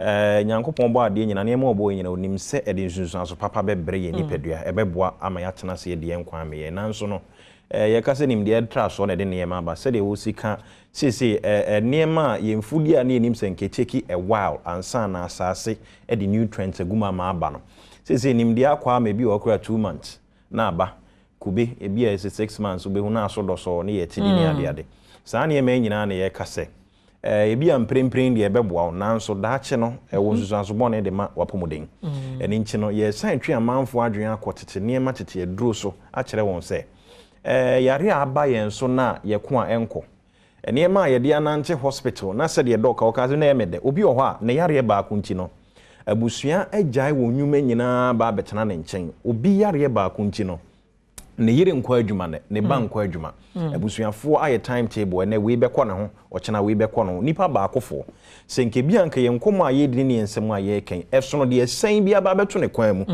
ne sono de on de deliberately niema aye ken bia obu na semtia no de na nse de obeya no be de bia meka se over the counter nura ye tone ade ye mu na nimtia na emum ye nim se etisa akwasi konan so teten kwanchen yare na bia mprempre obehunu se free ni peduan nanso enkoy otebabi tina waso ko grace gifts no watu ase ama sa na eme nyina suppress symptoms into ase ba ye kire o se fa pem kura ni peduan ni free so bai eye from the natural state no e wo sa wodi bibia ye natural bia ka ni peduan de fa hodie eba we ye ka se pese yitia ye ka ba bi wi se mpanin so pitiripi no patrapa se din won se honam amanfo ye heba nanso nye saafo nyina na wadru enye saafo nyina na nimde se ope baabi a moa papa ebeba ma baabi bia yare wo de anante na wo pe solution na ma abusuafo bed na kona so ho ato no wadu nkwa ame abehwe wo ma waje on se bia otiase na anuanom no wo ma kan wuhwe na abon so unuanom yes se abusua tete kwaye ugina kire bom obe na wo se bia sibre enti no mpanin se kala tenten toponko me pa cha otie apomune papa ne baako a grace gift a Dr. Grace Buodu Dano obi onu obedi nkomo bia dada obi na dansem ya ye adwuma mfie bebre obi yenya any single complaint we nyina di adanse se ye nyuro etatahwe esa yare etu yare ase e pa cha okwa akoma to yem enkechi enda so homa ne nyina ne grace gift a Dr. Grace Buodu Dano yara mo asepa abusu na say grace gift herbal perifo na mdo mo atena se atwe nkomo numbers no so unim ene screen no ye ba ne ne de agusu ama ene gu screen so ntimisrew fa the free woman nkra ha na wo a se do makasa achimota petroleum no kumase nso so no ohwimo ho school junction obehu wonom e wo ho na afenti kumase be bia wo free be bia bono ahafo region udu kumase a no ahwe mo yenso ai be di fa sei no yenso yenko achimota petroleum abusu na se ye no omko botwetwe no ana ye de asi no na ye se ekoye birthdays ahodo no so wo mo a omo braso a ye celebrate wo mo no enti happy birthday to you people ye ba ne abe we hye mo fefefe na de odin kan no Esther Ajewa Band happy birthday to Esther Ajewa Band, such a beautiful lovely girl me see me hu nessa tare ne kwa na say me hu de menya me ho Esther yankopon shira wate na omawo enyin cherry sanso na Erabna Tiekua Arthur another happy birthday to you all na ebraso say yesan edi enkomo na yebedi nkomo idie na mehwe nnura ahihye na ha ana ye de ya wow chale package no ye solid o excellent ebi eni Ghana ebi eni o afi na ye de ama Ketepa pride wow Ketepa na say we want to say Kete oh that's yes Ketepa pardon sorry no okay Ketepa pride na mehwe ho a na say ginger kakra na say we herbal ginger garlic cloves and yankasa ye niema okay kiti bi aye da shishishi wow very very beautiful and nice say Badwam say we say we dey move fanko we ani aboabo ni nyina no wa go me aso me konum bi wow we are BGS here no problem okay in more different flavors and so in fact there are 11 flavors apart from black tea no okay 11 into we say no e containing ni nyina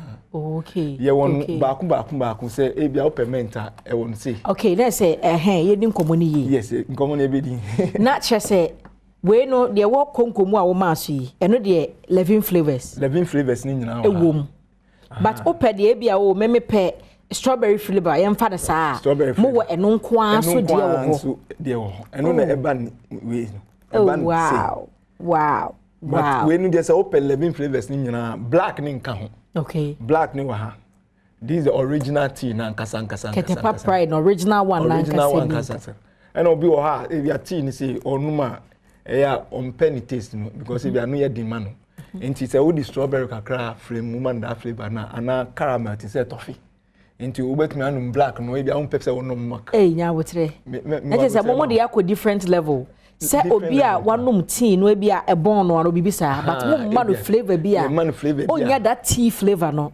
nti ufa caramel anas masala say masala na ti say lamujin okay nti say unuma oti lamujin e you say the unum lamujin but na tea tea okay caramel no ti say toffee nti say unuma ti say unum toffee nti ye no black na ankasa wetumi anum odi sugar kakra ko e bia obi wa ye see doctor see men num milk nti untumi num milk no e ya tea na e black anu aye diamao nti odi caramel ufa caramel flavor na o ya enu no ti say unum toffee so because who per benefit of the tea no oh nti yes yet you milk na nche say ni say ujai tea no nti mo flavors say in fact milk nka ho kra no a o no me say de wudi toffee o ti say wudi toffee o no me say de wudi lemogini o ti say mint o ti say unum mint toffee mint kakra ginger ebi what say strawberry obi onum ti say mango wo de yeni nkomo yenim say ketepati wo ho na hemfo na de abadwa so nti we no ketepati no every Kenya. Kenya the third largest producer of tea. First one is Sri Lanka, then China, and Kenya. Okay. But tea no to say Osha Ghana, you can cocoa. Obianim say the best cocoa no every Ghana. Until Uweka say every coast here cocoa. But you share the best in the world. Obiajitum say Ghana cocoa. The same way no Uka tea. You can't even though India produce, China produce, and Sri Lanka, Kenya is the third. But tea no is the best tea in the whole world. Okay. Until you can't the best exporter of the tea now, tea no. Because for China say also. Into tea no produce baby na consume. Consume, okay. Over Indian susa also. Into tea no produce consume. But Kenya tea no because they are the best in the world in tea. Bebrena move to other countries. Even tea now who market na almost na no. Kenya tea frame. Oh, okay. Because omo person man that flavor no. Because baby I produce no kericho. Okay. Climate is very exceptional. Okay. Oko ha home say only climate is very exceptional. Ntina tea no very good. And it taste no see. Obi hwe ye bia na wo sore number ne hia ye pa. Ti mo fa number ne ntudwama ye na ye nto ankomo ne so. Me pacho ye numbers no ye number ye 3 numbers. Okay. Me marketing manager no. Me ma ba kon which is no ankasa ne de o friend na. And I'm ankasa me de and there is another one. Nti me number is 0204 0204 544 544. It's a simple cry. It's very simple. 0204 544 544. Oh wow. And the other one here 0249 44 68 54. 0249 44 68 54. And una me director. Then the marketing manager there no 0243 0111 64. The number is ending with 4. 4. It's 0243 0111 64. And the numbers. Me call marketing manager ho. But for me so my na yenim say mo for free Kenya. Ne ba ebesi adwumakuo benso because yenim say ketepa ne de eno ne content no a tea na mo de maye no. Adwuma ben pote na sa tea besi mo so. Yo is it Chakem? Chakem. Yeah. Okay. Enterprise. Okay. We go na bomb bono. Okay. Any sole agent e Ghana. Ya di Ketepa writing about Ghana. Na kakra me de be kan Ketepa writing ho eni say Ketepa no enye tea keke a onom sebe ajonso agu dabi. Na mumu no na ye food supplement enwenu eko nipadua no masiesie nipadua no ebe nipadua no enya hoden sipi esita na ma nipadua no so no enyi transasi so che nam se we no detoxify eyi efi ni ade free system ni mu na ema enkwamo ne wo nipadua no mu no so enya hoden enti ketepati no eye ti bia onomu a me de bia me kase opese otran wiase mu na unyi nchade a ene e wo se unya Kenya Ketepa writing nam se eye enuane no bia ana se eye duane a udi a ebo ma nipadua no nya hoden ebo ho ban free cancer tumor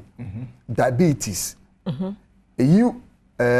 cholesterol bad cholesterol free system ni mu na me nipadua no nso den ejina ne nan so we ya brand here unum bi anopa for good starter the whole day obey active for the whole day enti nuane no bi e dia ba de beboa o man Ghana said the be ya yenso so betimi ayeden agina ye nan so na ye nyuma ne ye day to day activities no so etimi ayeden aboa we ye be man so na ta no what say bi ti say we enu ye den enu ye mint. Okay. Mint no me combination mint no your mango flavor. Me the mango e comment ne ho.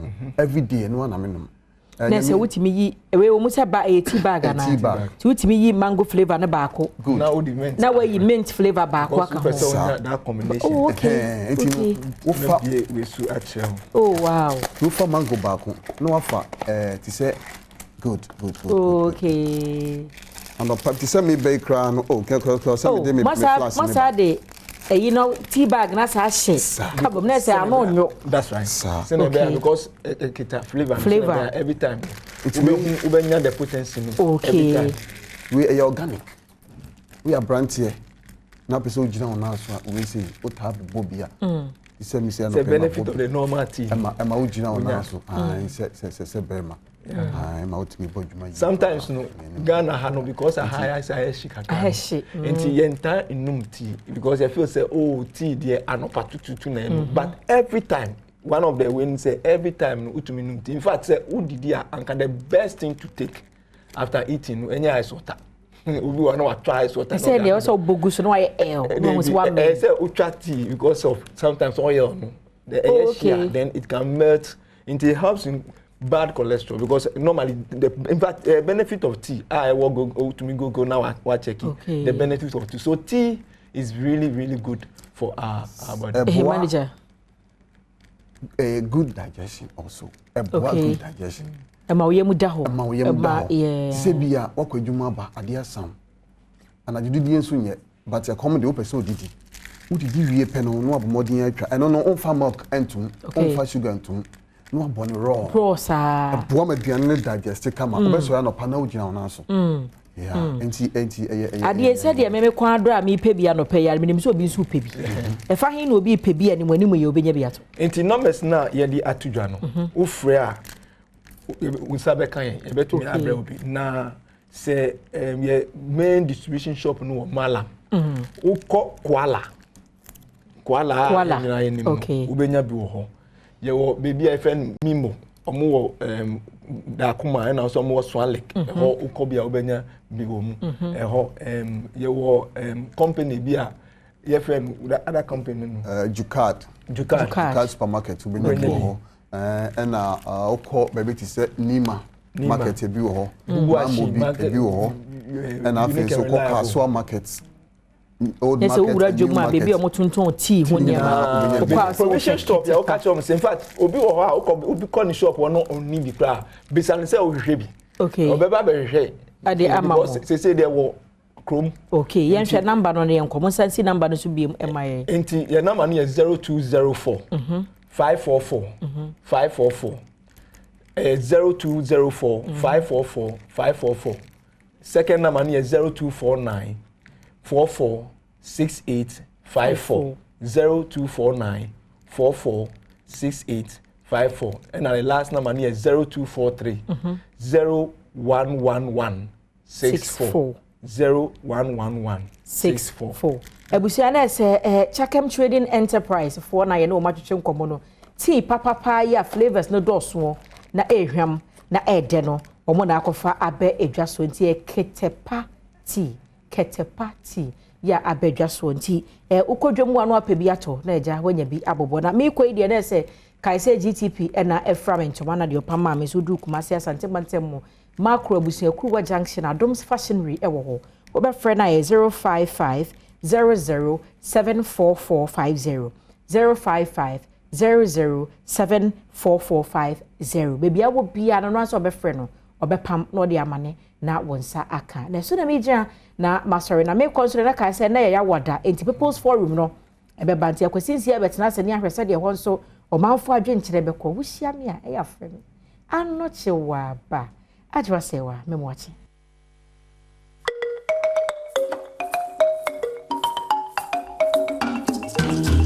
Yaba mu nyina wache e makwa babiem. Ebre we di sere asemi dika dwumadie e bebrew. Na sede de bia ye no no. Ye ka ensemu a ye twempanfo adwen esi so. Ne o se ye ya bibinti ye buani e de agusuo. Ene ebo mampanfo etiba meka se maame ayuko dwumadie no enyakopo ayad magda kwesira but ochina fiada me boso me da to so da dumie ni 9 am pepepe on Adom TV. Ye the cooking show no bro maame ayuko ni tube hia kwame obo ade ena afe maame boat so mo ena ehia ma omamoderate sa cooking for mommy dwumadie ni to ochina kai se anopa no kro pepepe na eno so ahyehyɛ so betwa na live Adom TV so na wanya bi ahwɛ nipa sia ya yimu a mo atwere mo ame ho nsɛm waka ma ame ho nsɛm pa ye bɔ mabaso no won so abasobode de nyina aye krado afi ne yɛse de yɛsi ne yɛso yɛsɛ obi a onyo maame ana obi a onim so hwɛ obi a enye ne ba no wate ne ehwɛ no efe na adoptive mothers no ɛna ne yɛhwɛ afi saa manfo ne etu ye ne som so na yɛbɔ mabaso afi ti nipa sia ne aselect mo information mo de buy ye scrutinize ye hwɛ mu ne sampa we bi mo se fata se ye bebo ma ba so sa ma mfo no nyina no on the 14th of May 2023 ye bo mo nyina ba so ne amammo ma mfo nyina so amammo nyame nhira mo enyam a enke ni hanom isa so bo ade bo ne ma nyina wie ye obo ba ko pe no hia ba ko ka ho a o ma adwuma na ye mre ene oba ona betoa abode so ti ma nyina ye ma mo nyina ayiko me ma me yire Mrs. Elita insia boaten happy Mother's Day. Nyame enchiraw no nchiraw ne unuanom enyina. Eno amno hye komode bia say about edambubugu a ekoso ye mamu. Enye earthquake na asi but when ba won se na dan abu na nipa gye no ba bia enye. Ye de ne kokosi eye botia no asori dan ya edwiri egu ye no eho. That okay nice one. Why video no ready. Me be show komo bia abanam senior oga south but yana ba bia sada na edwirigu ye by kind courtesy of GBC yadama say samusa wadamanti ye saka sa video yi omre ye sa interview na nura any abanam senior oga south edisa enkomo no min can say but data already ye take what you no abanam senior oga south any GBC for edi about edwirigu ye e obotia no no eho. Here to ascertain the situation, and a team has been formed to go into the collapse of this building. And we have given the team 5 days working day to come out with the findings. So let's all wait patiently for the outcome of the findings. We'll make it public to everybody. All right, so how did you receive the information? What were you told about the project itself and the people, what happened to them and all that? What did you hear? How were you informed? What I know is that the church has collapsed, and yesterday I wasn't around, but my team came to ascertain the situation. Today I'm here myself to also look at what happened. So what I'm trying to say is that just give us some few days and we'll come out with the findings. Right. We just finished with our music meeting. Okay. Now me person me can be asani about sa video. What is more kind? Ya power committee ni penum so mo fa 5 days in investigation. Everything jam. Hey. Ya power ni penum so mo fa 5 days in investigation. Ni anam so bi ema so dan ebuye. Don't forget I saw that old video ya na yesi bi di ato aso. Aye old video na yesi bi di ato aso. Eti Ora Joseph Nyani Steven abanam siri wo gasout. En hyehyɛ abampan fo de agu akwam se obi esi dan ya ondi so no. Why you list him? Omo di ni nyina so report be na de ama. Before kwese be investigation am ayenim no. One by bia no mu esi dan no, wonya nkrata sima kire nyina se, e ya so dan esi o. Asori dan en esi. Eti o hyehyɛ wa akwamu nyina se de for edan bia, eso say test even soil. Or say materials be no mo de aye adwuma. Contractor be en na ye. En na mate say ohine ye opotem so ania bread ni say contractor no kwa ye nche no. Enye contractor no kura. Joseph Steven Nyani abanam sinu so ye nche no. Honestly, Chinibi. Yes, honorable. Or see a show. Now, Okofa documents about that building. Yeah, that office. Report on that building. Yeah, what office? So the Brasan is an investigation. Yamine dia wa fofie. En na sabre no na nipa enhye de nim bebresa. E kan ye besi enya de ketwa. All like they see was Pintex. Ya na dwumefo wo mu ya ne dwiri e de gu omuso. Ya kasas until say the political officers no hold the position on me no. You be hold them responsible for certain things of this nature no. Be no be say ho. E na me ka kire o me kom de yi. Me boss dey there too no. Ye jani e kofa contractor. Me wa ya pow me boss. Ya pow MMDCs. Some of money ko say so be sit dan ya. Ya won hye ye de gu akomo se sa hye no. Utimi edi so. Ye kasa torentem ensi. But see be sit dan na twere gu de. No ha wo ho.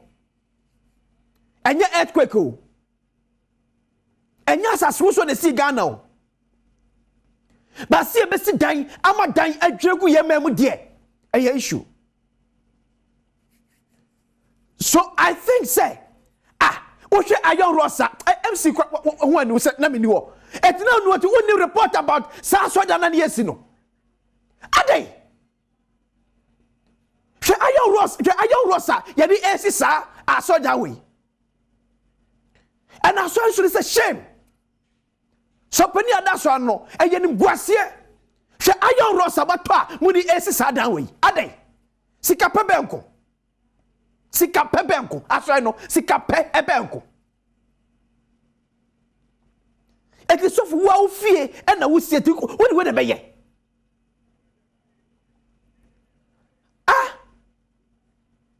se tete wo sia me se ya chi MC no am tutu na no e won sem na se asem boni afamra na ani no a bibie no we besesa e be koso dwegu saa medical cartos Ghana hanom Ebre bia nema esese bia yade a affect the political authorities. Anytime bibi affect the political authorities no ene ma be say sie. Nyame fasa ma na dwirigu MC ni so a.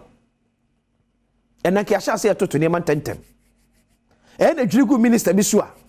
Na MP bi wo na ka dwirigu ni so a. Ena ka ne ma hya se efa. But because enyo mu bia, enfo mu bia ho, enyo bia asem.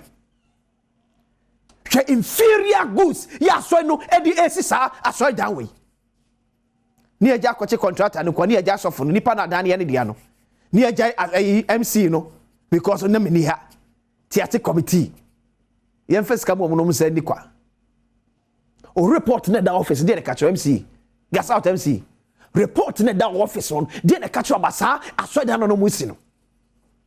It's a shame. Anyway, ba mu de maka kire mu se monyam na mai bibi mampani ya wono no ye kan onya ho hwe enkosi aga president Kufa ba bi akodu no wonya ho hwe enkosi aga won trust de besi biansi na akodu mpianim to officer na ka wo MC da so to wono se se beti committee something that with him me did yakwesensia are people's from ye ko ningo pram akwakwede kwa before that you go be the phone so me buy see esa wa mnyina kwa bia pese brother dus na ya wada se da ya wada bia edroye ne Adom 106.3 FM kabom na edikibedi aso the people's forum abro ya ba potem behwe ne ma ekoso e wo potem yi a owo ne akama mpanfat ne tu anamode ma but me da edi em se bibia to na akwam dia NDC amyoko ekwa abato so akoto aba ayi franka tuni enochi obeto abanso e de ayimra hye won ne begirima preba hye yakonyade amomo afimpimie no ene adwunu nan abato no emu etine ene de ni edi hye ne yakopim e won ningo pram nkrampompene mantem hanom na ya hwese ne ho abato no ebeko ede afane asahwe empuntunyu sem e won ningo pram ene ne importe but emfa na sekesem e koma Franco Trading Enterprise fund de papa na dwosuo ene ehonom open phone be chede am say iPhone, Samsung, Nokia and Awopa, Franco Trading Enterprise TV 32 to 65 inches. Oko Franco Trading Enterprise unsa ebeke bi auto ewo ehodom.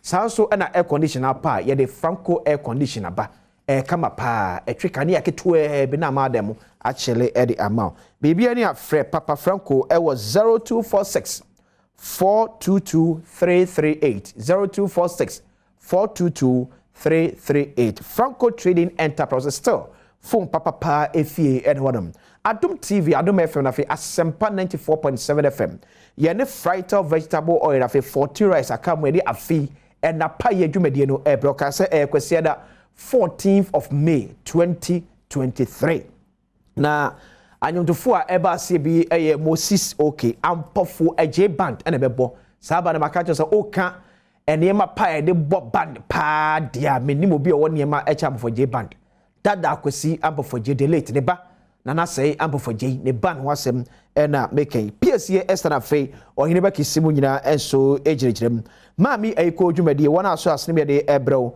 fried vegetable oil of 14 rice what account be a Franco Trading Enterprise Zentokit multivitamin Niche Confectionery Access Bank Diamond Beauty Soap from Bamino Daffy's Health and Beauty Actigard free agromoti na fe ever magna ko bebre ke kanwa ya ko enua mabo nyina de akyerew na obia mo de emama afi mami ayiko dwumadi no atimi awie peye edem ansna be de no akire ningo prampram no ne nyina fa NDC amyeko abatu mami ko zoom na mene Deputy General Secretary ma NDC amyeko Mohammed Bandi enkodi enkomo emfa omabaton se memreda ebeba so anase emma so Peniati ayese Dr. Kwabredufo ede asem na kopim asem ni bia court ede ahye so ochina obetena asem ne so what will be the way forward for Saturday Owura Mohammed Bandi so ultimate kan omute ni etimi ni nkomo bokọ de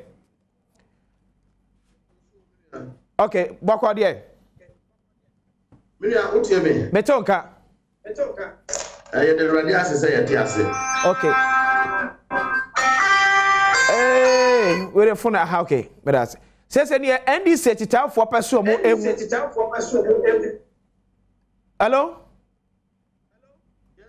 okay near NDC tita for person mo hu ni say say eda memre da mo primaries no ebeba so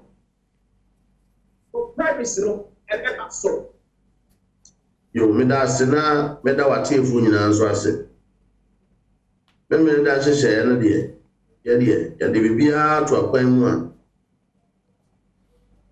in compliance with the elections regulation ya vetting a clear aspirants the decentralizing election throughout the country they are providing all the logistics that is required yanya EC that is supposed to be the referee of the election. We have provided them everything that we have to give. In accordance with this,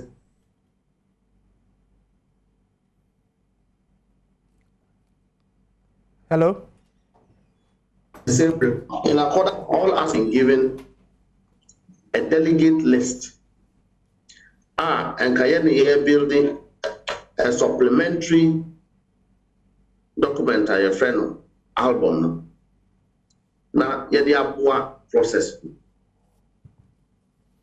Now, and also, yama copies aspirants nina omunya about 80% of it. As at yesterday, the remaining was ready.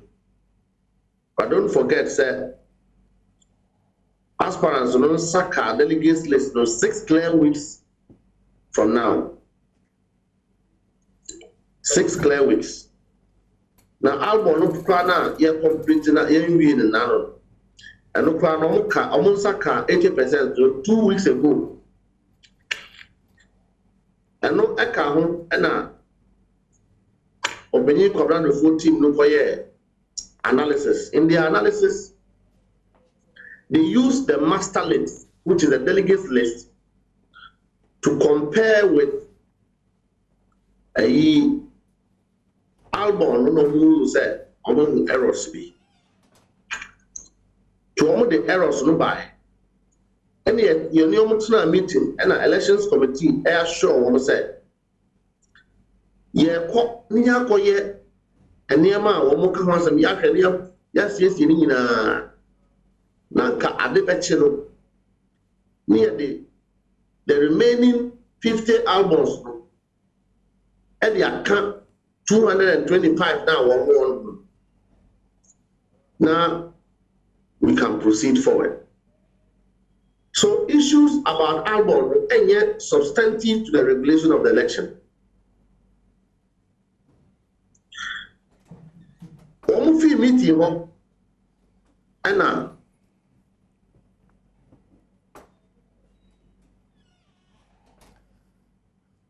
hello. Yeah. And for the woman send people down. Deputy General Secretary now on Yamao. Okay. One more letter the following day, and I want to court. Okay. Mr. Bandi, before you call on Bandi. Yes, sir. Okay, before you call a one person, you way. Now, baby, Ababeduni say electoral commission so say or pulling out until some resolve issues be a one will be before Saturday. Or China Yanity say court so betina a seminal esom. Se Mokona and Kona send a more pen what will be the way forward?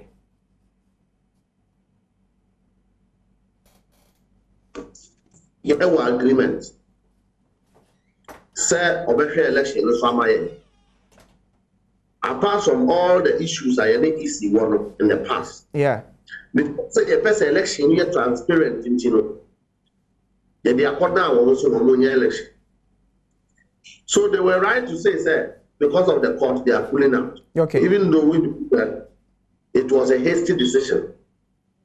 Now, Kabe said, or then Chema come now, now they will sample him. So back out.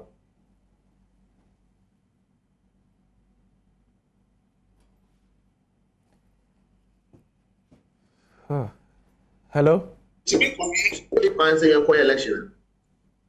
Near EC baby logistics, ever do constituencies, and there say an answer. Yeah, we believe that because we are in compliance with the processes, yeah, the court will give us the opportunity to go and host our Congress because repercussions now and that anymore. And also, so it means say court no cry because of the repercussions, you know, you might go ahead elections, you know. Unim said EC is not right when it withdraws from the election because the election is one part the presidential and another part the parliamentary. Parliamentary election is not in court. And it is a presidential now. The parliamentary election still stands, so the EC's withdrawal from the election itself is problematic. But because we don't believe that, you know, there's anything that can happen. Okay. So we are not having that conversation now. And the other trainer, Echirano, Yami Adom near court. Near the court back. Okay. But let me put it on record, say. National Executive Committee, I said the other say, remember aspirant to be a delegate list. Dr. Komna Dufon in the team has taken delivery of that delegate list 6 weeks ago. Okay. And Rabokrano, but yes, I'm not for one more. Say one more my meeting and can resolve issue. One more say one more. And am I a team if he said I didn't beat our which year is more than seeking to address challenges of the election. But Bandi, I better see Resuanya Bre, a journey and pay, Amiachi, Mohammed Bandi, Deputy General Secretary, NDC, Amiokoramtis, and a train como Zumenano pay. What they can say, one, Electoral Commission a pull out of elections, no, a year and term issue because there's nothing at stake. Two, simple say presidential prime minister, what about the parliamentary? The Electoral Commission a free, when there's also a parliamentary elections, or say pen for echo. na yisi no ehwe esum. They believe said Dr. Kwabena for in the team there's an ulterior motive. There's a dream be one your boy and just because some person resolve it challenges be a one. Yanko old Ningo Pram Pram and achieve Jerry Force in a pan for Ayacrado. Yanko the Ecoso honor. The Adom 106.3 FM. So and I'm be watching baby I wash you free baby I would see a free Shannon so and then may Busomeno na de toso eduba ko the 11th of May 2023. Sir Yawa de Drew say na no watching bope the People's Forum and ya de brought baby I will be ano my anda was say so do a video no or the to radio and answer TV na o share etie yen between the chief Jerry Force and Shannon so said the People's Forum Jumedie and ye nam so na ya de radio eben aboboano. It's an some pain to say I make no. Ye be phone lines our radio ni TV so and you be no nya kwanya efre e kan how.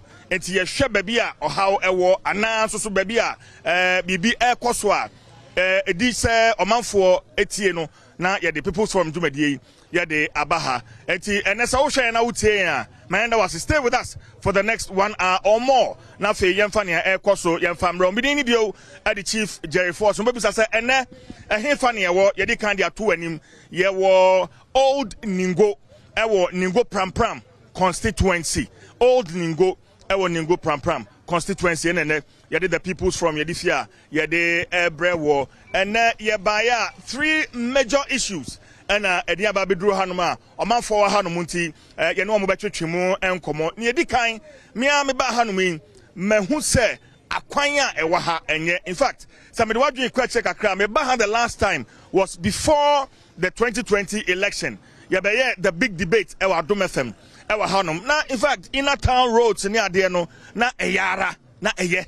Na baby I call people a big debate na then also akwano yara but ene say wo hwe machiha akwan da hai ekọ Chopoli ekwan ne nyanya in fact ya share videos bi a ansa na be join feed no a wo hwe kwan no du ba bi a the way amoamoa na kwan no ayehu a eye major issue ha no ma na pay ya ba be di hu nkomo wo hwe trucks tipper trucks no a mo twa anwa no Chopoli kwan ya so no mo nam enti kwan ya kasa ide asai kra amanfo na wa hanoma won be kasa mu ede amayen enti the first issue aye akwan mesa so afa anwem ofa ekire hanoma akwan no ekọ anwem eho na the honorable member of parliament honorable Sam Nete George eho no free ekwan no so enye kra a chese kwan no so etutuo enti the first issue anapai ye beka ho asem eye akwan and how it is affecting the daily lives of the people in this constituency. Ye free akwan no so aha ye predominantly a fishing area na say nipa no man dodo no apono omko yinam premix fuel and so ho abasem a ye ka say nia meme ba me maso ato formatete ne say se akwan say kotoku bo ogbo no say unu animu a ye mpase o enti hyanen so say eno so Yebeka who has a premix fuel no so e wo hono Yebeka who has a mapofoni bi wo hono ma ye ne omo ebekasa.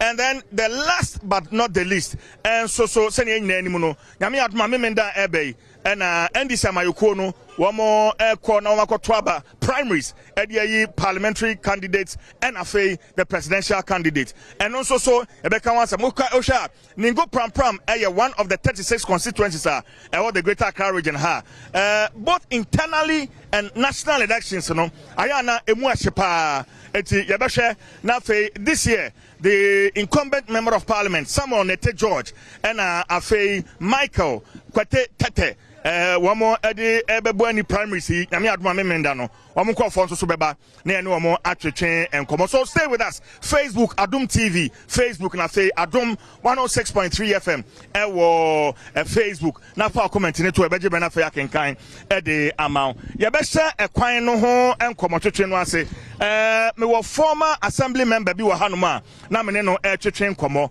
sɛ me ne be hyɛ nkɔmɔ no ase wi a na afei yɛne okadafoɔ no ato aso na pɛ yɛ baaye ɔma hu sɛ me car no twetwa no ho ha ɛne ɔm be hyɛ nkɔmɔ no ase na afei yakɔ a driverfoɔ no so ɛso na afei yɛde ɛkwan no ho nkɔmɔ no yɛde ato ato so sɛ wie pɛ na afei yɛde premix fuel no nkɔmɔ no so do ato aso na yɛde politics no so ɛde awie ma me ne former assembly man mene no entwetwe nkomo obani Adom TV Adom 106.3 FM so ni e fro saying e fro me honorable Amek Enati. Okay, we ye former assembly man for Ningo Prampra ni pache Ningo ha kunwo chicha electoral area.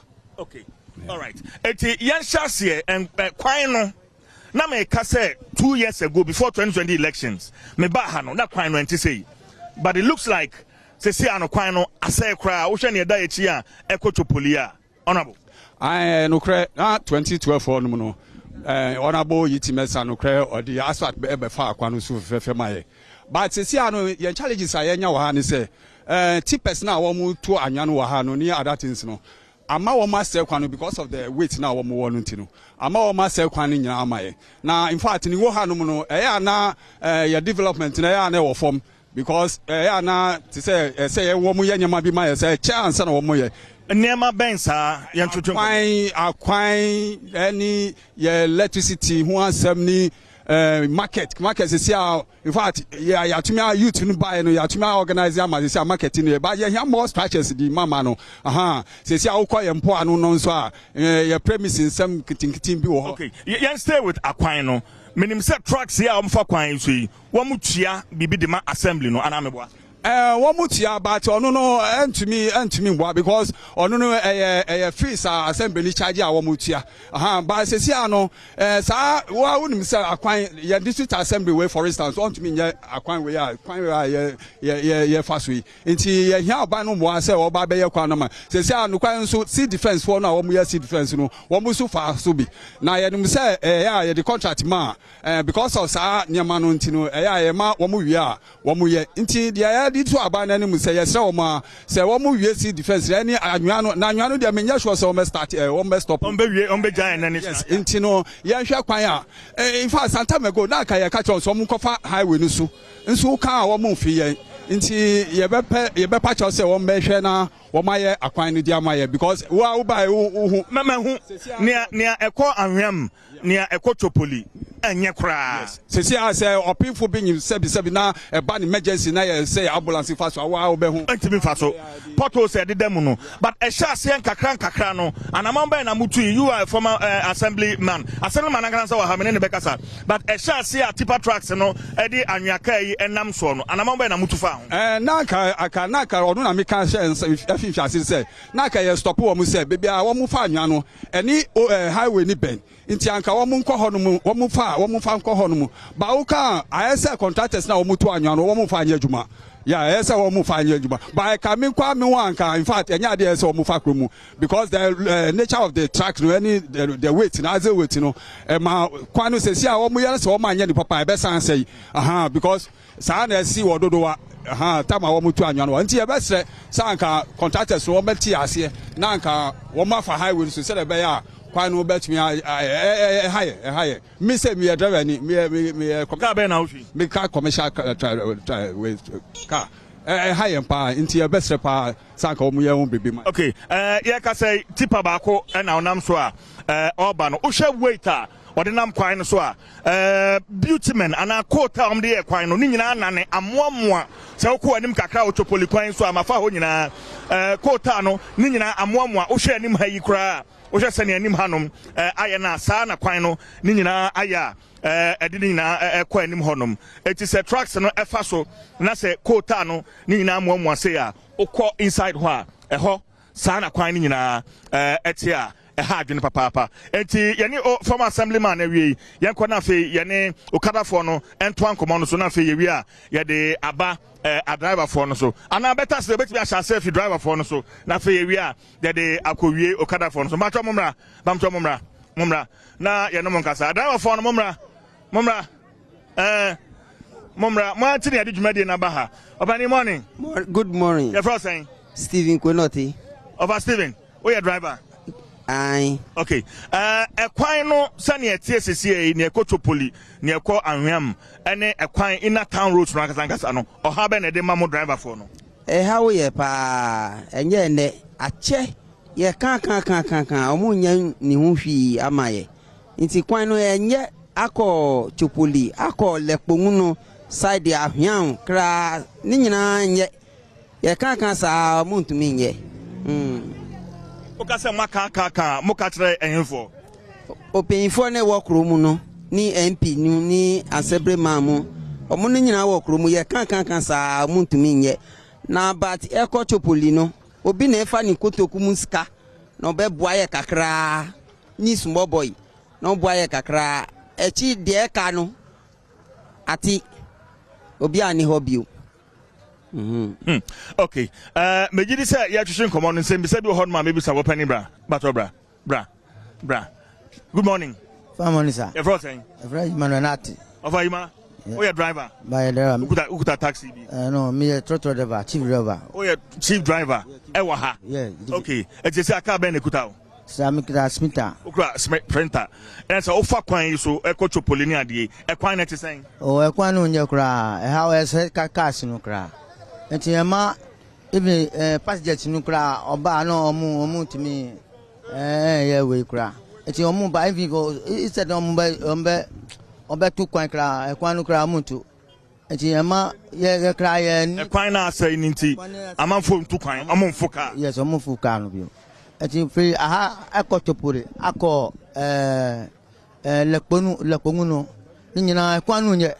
Enti cars no kra ma even omukoto ade kra budget omukoto ade kra omuntimi ko eti omufa okada omuba na okada ade de mom kakra enti ma aduma no enya kra na se ano person che okada for no ejemu driver for no aduma e sign kwan na enya ni. Yes, okada no mo ade ye aduma ni nyina eti because of road na enya no eti ye break wa ye play wa kwan no because of of Ima me dance pa chief driver ewo station hanum ane ene no atwetwe enkomoro pani bra driver for no wa ha bebre ye ne obi a bekasa senior etsan bacho ye fro saying me di Samuel Samuel okay oh your driver wa ha bacho kuta car ben me kuta 207 e kwan no ene adwuma wo ye how many times now auto spare parts and them because of sene kwan no etie nti sami oh e won nyame ni mu enkware we dey yesi ye beka e bia na obi beka say ya kan dodo by mu ba no say mu fa chupori o ana mu fa new nungo free new nungo up to bebe si ya bridge na no antana be mu di mani be den be hu bi nti adadin ye enyo bi na beka ye nyina ye de ani hwe na mom ye krom haso e ya ni obua no na nyam ye den e bua no penyifo no mo da ye ne mo be hwe ne manso no bibi pase ana omo pese omo be den e be hu djuma enya esi wa nyina isi penyifo ben sa penyifo ti say asebre man any leaders just in patch say leaders no se na mo be bibi na so omo be hwe na omo be ma information se na mo bai District Assembly Ewaha, one we are aware of this situation. Member of Parliament and so Ewaha, also aware of this situation. Omo campaign for now channel. Me patch on. Afa body now come leadership. Leadership say as every mind. And now say DC. Say me patch say as a fashion more omo krom nyina. Omo nyina eya mutumi to omo na nti omo nyina ho nti omo no be mai den. Omo be pushi ma sa ne ma we anka mu be bisa ye mu ban na ye mu fa asia na mu so mu hu no totron. But Aban say this year is year of roads. Why akwan bebre Ningo Pram constituency. Mujidi say muchafa e wasa year of roads no nsaka. Oh me pa cho ewe ni die mu. Anukwa de ba ko pe. Me pa che say ye radio mama. Ono na oye roadway man. True outright. Okoya ansana ebesisi. Inti medium since 2016 former president Mahama ni NDC abani fee so no e kwan no aye say me pa cha Sa na ti na mbetu ye. Me da say pa opening bra. Adom TV, Adom 106.3 FM, People's Forum, and the free old Ningo. Ningo Pram constituency. Yade Ebron the Chief Jerry Force, and stay with us on Facebook, Adom TV, our Facebook, and Adom 106.3 FM, and so our Facebook. Now for foul comments to her Benjamin African kind. Ediama. Over morning. Good morning, sir. You're saying? But you're from Gaddafi Bakope. Gaddafi Bakope. We are driver. But champion driver. Yes, see. Bibi Abokode. Bokoda. Good. Yancheche kwano ho enkomo. We are driver ni. How is kwano nature no affect where Juma we and sales? The patron will bring one brasem. If he adote, the way you adote, I'm from Waterford Pam Junction. A best fan of Guacopin Chopoli, a Quana Japan Sam. San if you have a best call Ahiam Lakbono, the same thing. Until Quande and Patron, your whole problem will have a brave. Tabako to Azoba, 3 days now say, Uka and Bompane, not say, so possible, so I did. Uto against your Jumana, my son. Maybe I was a car crack, can't make call. I do cut for 9 to me a day. And to me, Conjama said, Kajman crash, I will Krumuha. Who and so I do cut for 9 to say to move and then crack. Into your problem or your quite pa Minada. Majidi say, oh ye, Kunu, oh ye, a ja, oh ye father and so. If he is saying because of Sunny Aquanoye, Amana Howard Jumano, at the same. Patron me whom so cry, finger craft, Nam the Cramika, I say crazy on more because of wrong rule. But boy, I'm Lemuo, mutual. A horn inside the horn, I might say I'm for shop cry until I'm affecting me. And Yamin Kuyanina, drivers Nina. The sanity. Okay, opening medal as papa. Adom TV, Adom 106.3 FM. Ante bra, madam bra. Ya can't quite want some. Na manu your name man be. And Casa, Obeka wants him. Okay, or fisher folk. Okay, but almost crown Becca quite wants him. And I'm no more the fuck so Ante bra, Becca quite wants him. Nibi, you're first saying. I try your friend Doris, who not? Auntie Doris. Yes. A quite no young fan on chassis. At the same, mo ye namu a juma at the same. I try a quine dear and your crown. First, no, not a quine and yes, I need it. But Cecilia, dear quine, I say, cry, I say, Tipanoma, why not say? It is a Cia, Nina, it's a per se. Some dog name Mahama about power. Nina by okay, my year. And nothing I per se. Some judge name Mahama, Mumbra power. No more by a quine on my year. All right. About a better one say. You better was a papa. Enti yawaha yegusu etuchinkomo. Mbesa me kwa hakakra. Ansana mi wi amabaha. Opani wa ha ono te kwan enchempe. Oye mobile money. Yemra ne ne mamra tuchinkomo ne yembisa no. Oha ono so ofemu wa ha. Oye mobile money wa ha. Opani good morning. Morning. What you saying? Eyo. You from saying? Achu. Kwan yi sania aye ho pe na wo ye adwuma. Eto saying? The language no mean too. Okay, so what language would you want to speak? If it's English or any other language. Okay, so speak whatever language you want to speak. Like, what's the question again? So I want to find out how the nature of the road is affecting what you are doing here. Or the nature of the road is affecting us. It's affecting us really, because even when I'm here, the tippers are passing. The vapor or the ducks that are passing is worrying us over here too much, and we can't even talk. Even when we talk, there's nothing we can do about it. And even when we talk, there's nobody that we can say to, so that they can do anything about it. Yeah, so it's worrying us. Okay, all right. Mami, and so and Katana for you, yeah, Yanko Kwanichi, Auntie, Mamma Transia. It's saying, you're frozen. Pacha, Flemmy Keke. Auntie Keke. Papa. A quino at the same wa me buy in Yamu at Monamotea at the same. Quani de Nyakra, who says they will now call baby cry. Who bedroom baby, I'm going to just say wife in Poto. See a Quani de Nyakra. Okay. It's then I be catcher a buying, then I be catcher DC or then I be catcher MP. Sessan, you never catch the MP in Sana Banny sell on your passion, your furniture, yes, then is sir. On why no see quine my and one. Auntie Keke, that's a pa, Medase. Adom TV, Adom 106.3 FM, the People's Forum, and I did brown until Yabako straight across the road. Now for any more Mohon Muswaka Kokasa. Still, yeah, war acquire so we are now for premix near the Kakava between, and then we zoom into politics. Bema, what's that? That's saying, now, okay. Me ko Chopoli. Roglass ne bra fam kakra. Roglass ne bra fam. Aha. Oko Chopoli. Mbacho. E kwan na akofa so no wonim so de. E kwan mom de no kwasem. E yese Adom TV madu ha because e kwan na kra cover for na mo ho tro. Na fe so ka na be fo no. Because e kwan ni nti no. Ska mo de na doso. O ka mo se kwan ni first mo se petrol but say do mo timi ka petrol bi. Je kwan de sra mo de mo ho abamu. Mo he no mo nyaman. All right. Opani me da sepa. Enti na just on that note, ye be call premix ho nsem no. Na fe ye ne omanfo amo ha no so atwetwe nkomo. Ye ba ye ne ayate ne se premix no akoya nhwehwe animu kotoku bobo unu animu a ye mpaso sana premix no akwaye. Enti ne omanfo yi ebe twetwe nkomo. Benfo ye mamomo ne money o. Aha. Eti ye be share premix nkomo no ase. Anti keke. Doris. Okay. Premix no previously na ehon hihye no etisen. Oh, sesi a premix ni boy di. First no enam no ye tonu we 50 Ghana ni 35. Sesi a 215 rubber no. Enti sesi a enam no ye tumi anto. First no premix no endru baby a sesi a no premix no e ko high.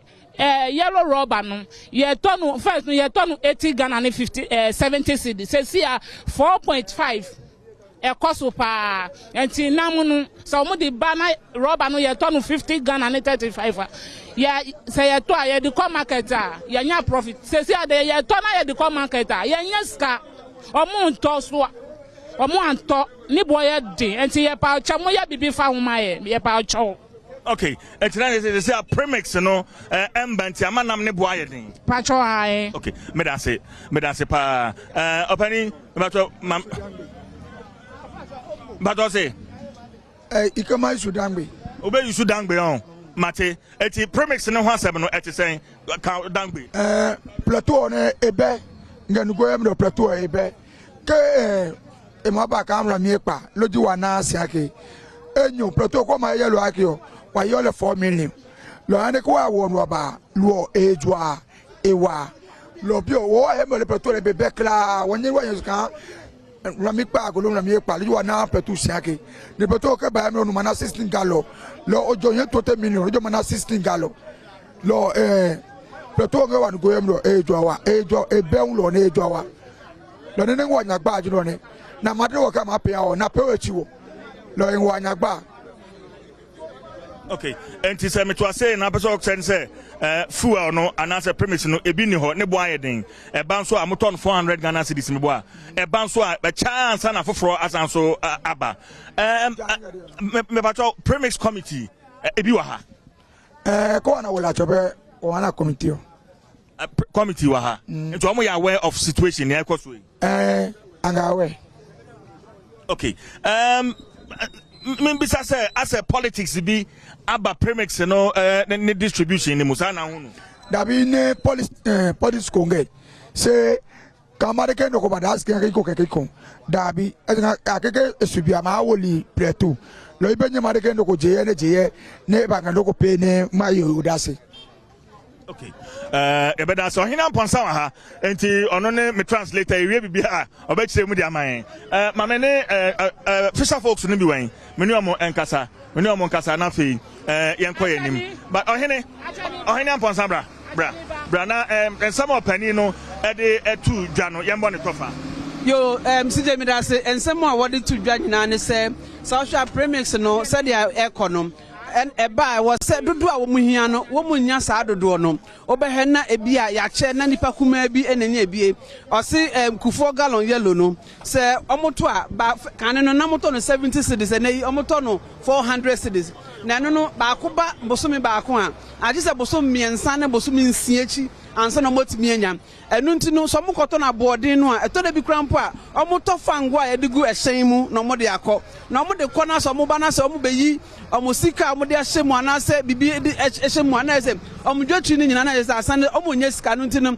adwuma no eya bafem enu nto mosre mpanifo se ebeya mpanifo mbra na wonhwe ne che no nso se wonu anim a yese kokofu bobo wonu anim a ye mpase o enu ntino se premise committee na beche ni na mo de dodo no aba na e beche no aso obi aso a esa ne se obi wo kura na obeka koto saa nipa akro no se bi onko epu ni bi eno nso obeto no de ne kakra to so ansa na wode ama omanfo no ni nyina no ya de ha eye won a wokọ epu no nti medase ohina mponsa mene opani odi ho no mtwetwe ko opani Adom TV Adom FM so ni good morning misu your friend ni bacho premix no okopo ana me yedwuma wompo na no wo yedwuma wompo na no edwuma be na wo ye just me help mu ko ba se misu me nya imchefa.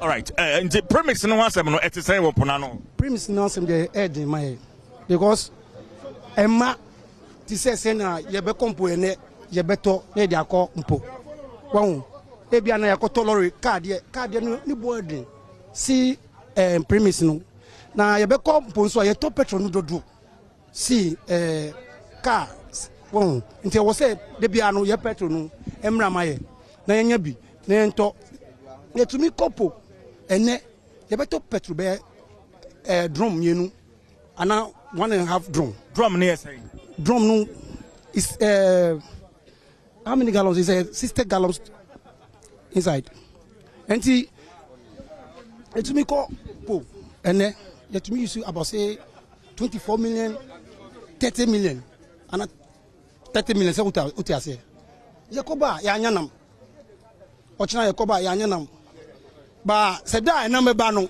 na premise ni ho ya de be kompo oh sana na koye da na me ba no munya premise ni ho premise ni be ba so a na de afa ba bi omu to maye omu de ahye demu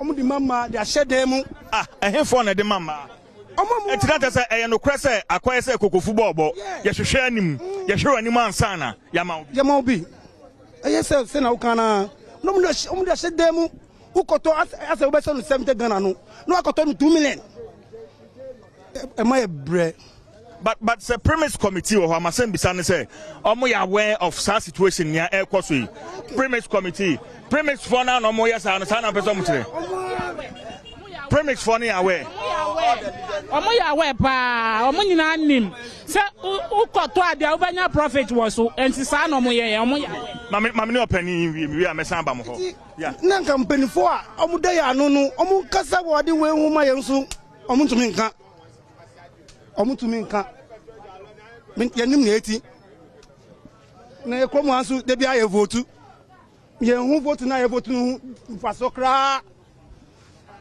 ene obeko djuma wanya bi ochino obeko djuma wanya bi masa di maye ti premise no mi dem bo mpona no enu hu hia mi pa pamcho so me da say papa enti on the first two issues but momon say mano the first two issues I dealing with akwan no any premix no me wo the assemblyman for Ngwachicha. Yes sir. Okay, Old Ningo. Okay. You're pro saying see for mama, that's why I think me. You speak English. Untichi. Okay, Tibra. Okay. So the first issue has to do with the nature of your roads. Very terrible. How did this come about, and what have you as the assemblyman done about the situation? Thank you very much. Is it Adom TV or what? Adom TV, Adom FM. Yes, Adom TV, Adom FM. Thank you very much. May God bless you for coming here. As we said earlier, I know one former man spoke about this road, and what he said is true. At first, it wasn't like that. But you can see that the tipper truck that are using this road, they destroyed the road. At first, it wasn't like that. But what was the tipper truck that are using the road, they destroyed the road. But who allowed these tipper trucks on your road? For that, I can't tell. For that one, I can't tell. I can't tell. Because I may say, they also pay tax, so they can also use the road. But for me, my concern is, if you see, for me, if it would me, like I was saying that those pass the other side, the Chopol road, because since they are using this road, they are using the road, they are using it. So for me, what I said is, they should use the other side of the road, that's Chopol road, the main one, so that here will be safe.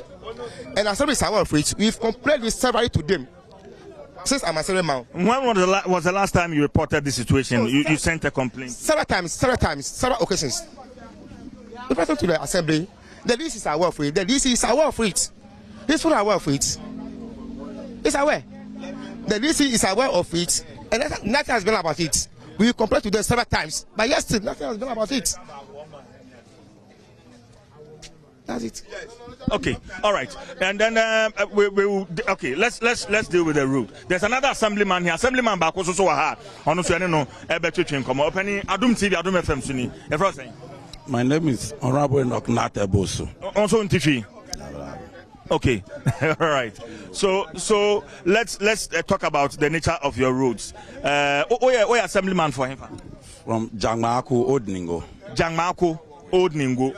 Tell us about the nature. Yeah, the problem about the road is very, very serious because this road was constructed. The road is there before, but it was reshuffled during John Dramani Mahama area, and it was asphalted. So during three years ago, when they started the sea defense, the heavy trucks that pass on the road has destroyed the road. So even last 3 weeks, because in the assembly I'm part of the work subcommittee committee, so we took a tour to look at all the road, the problem that faces the road in Ningo Pram Pram. We tore the road.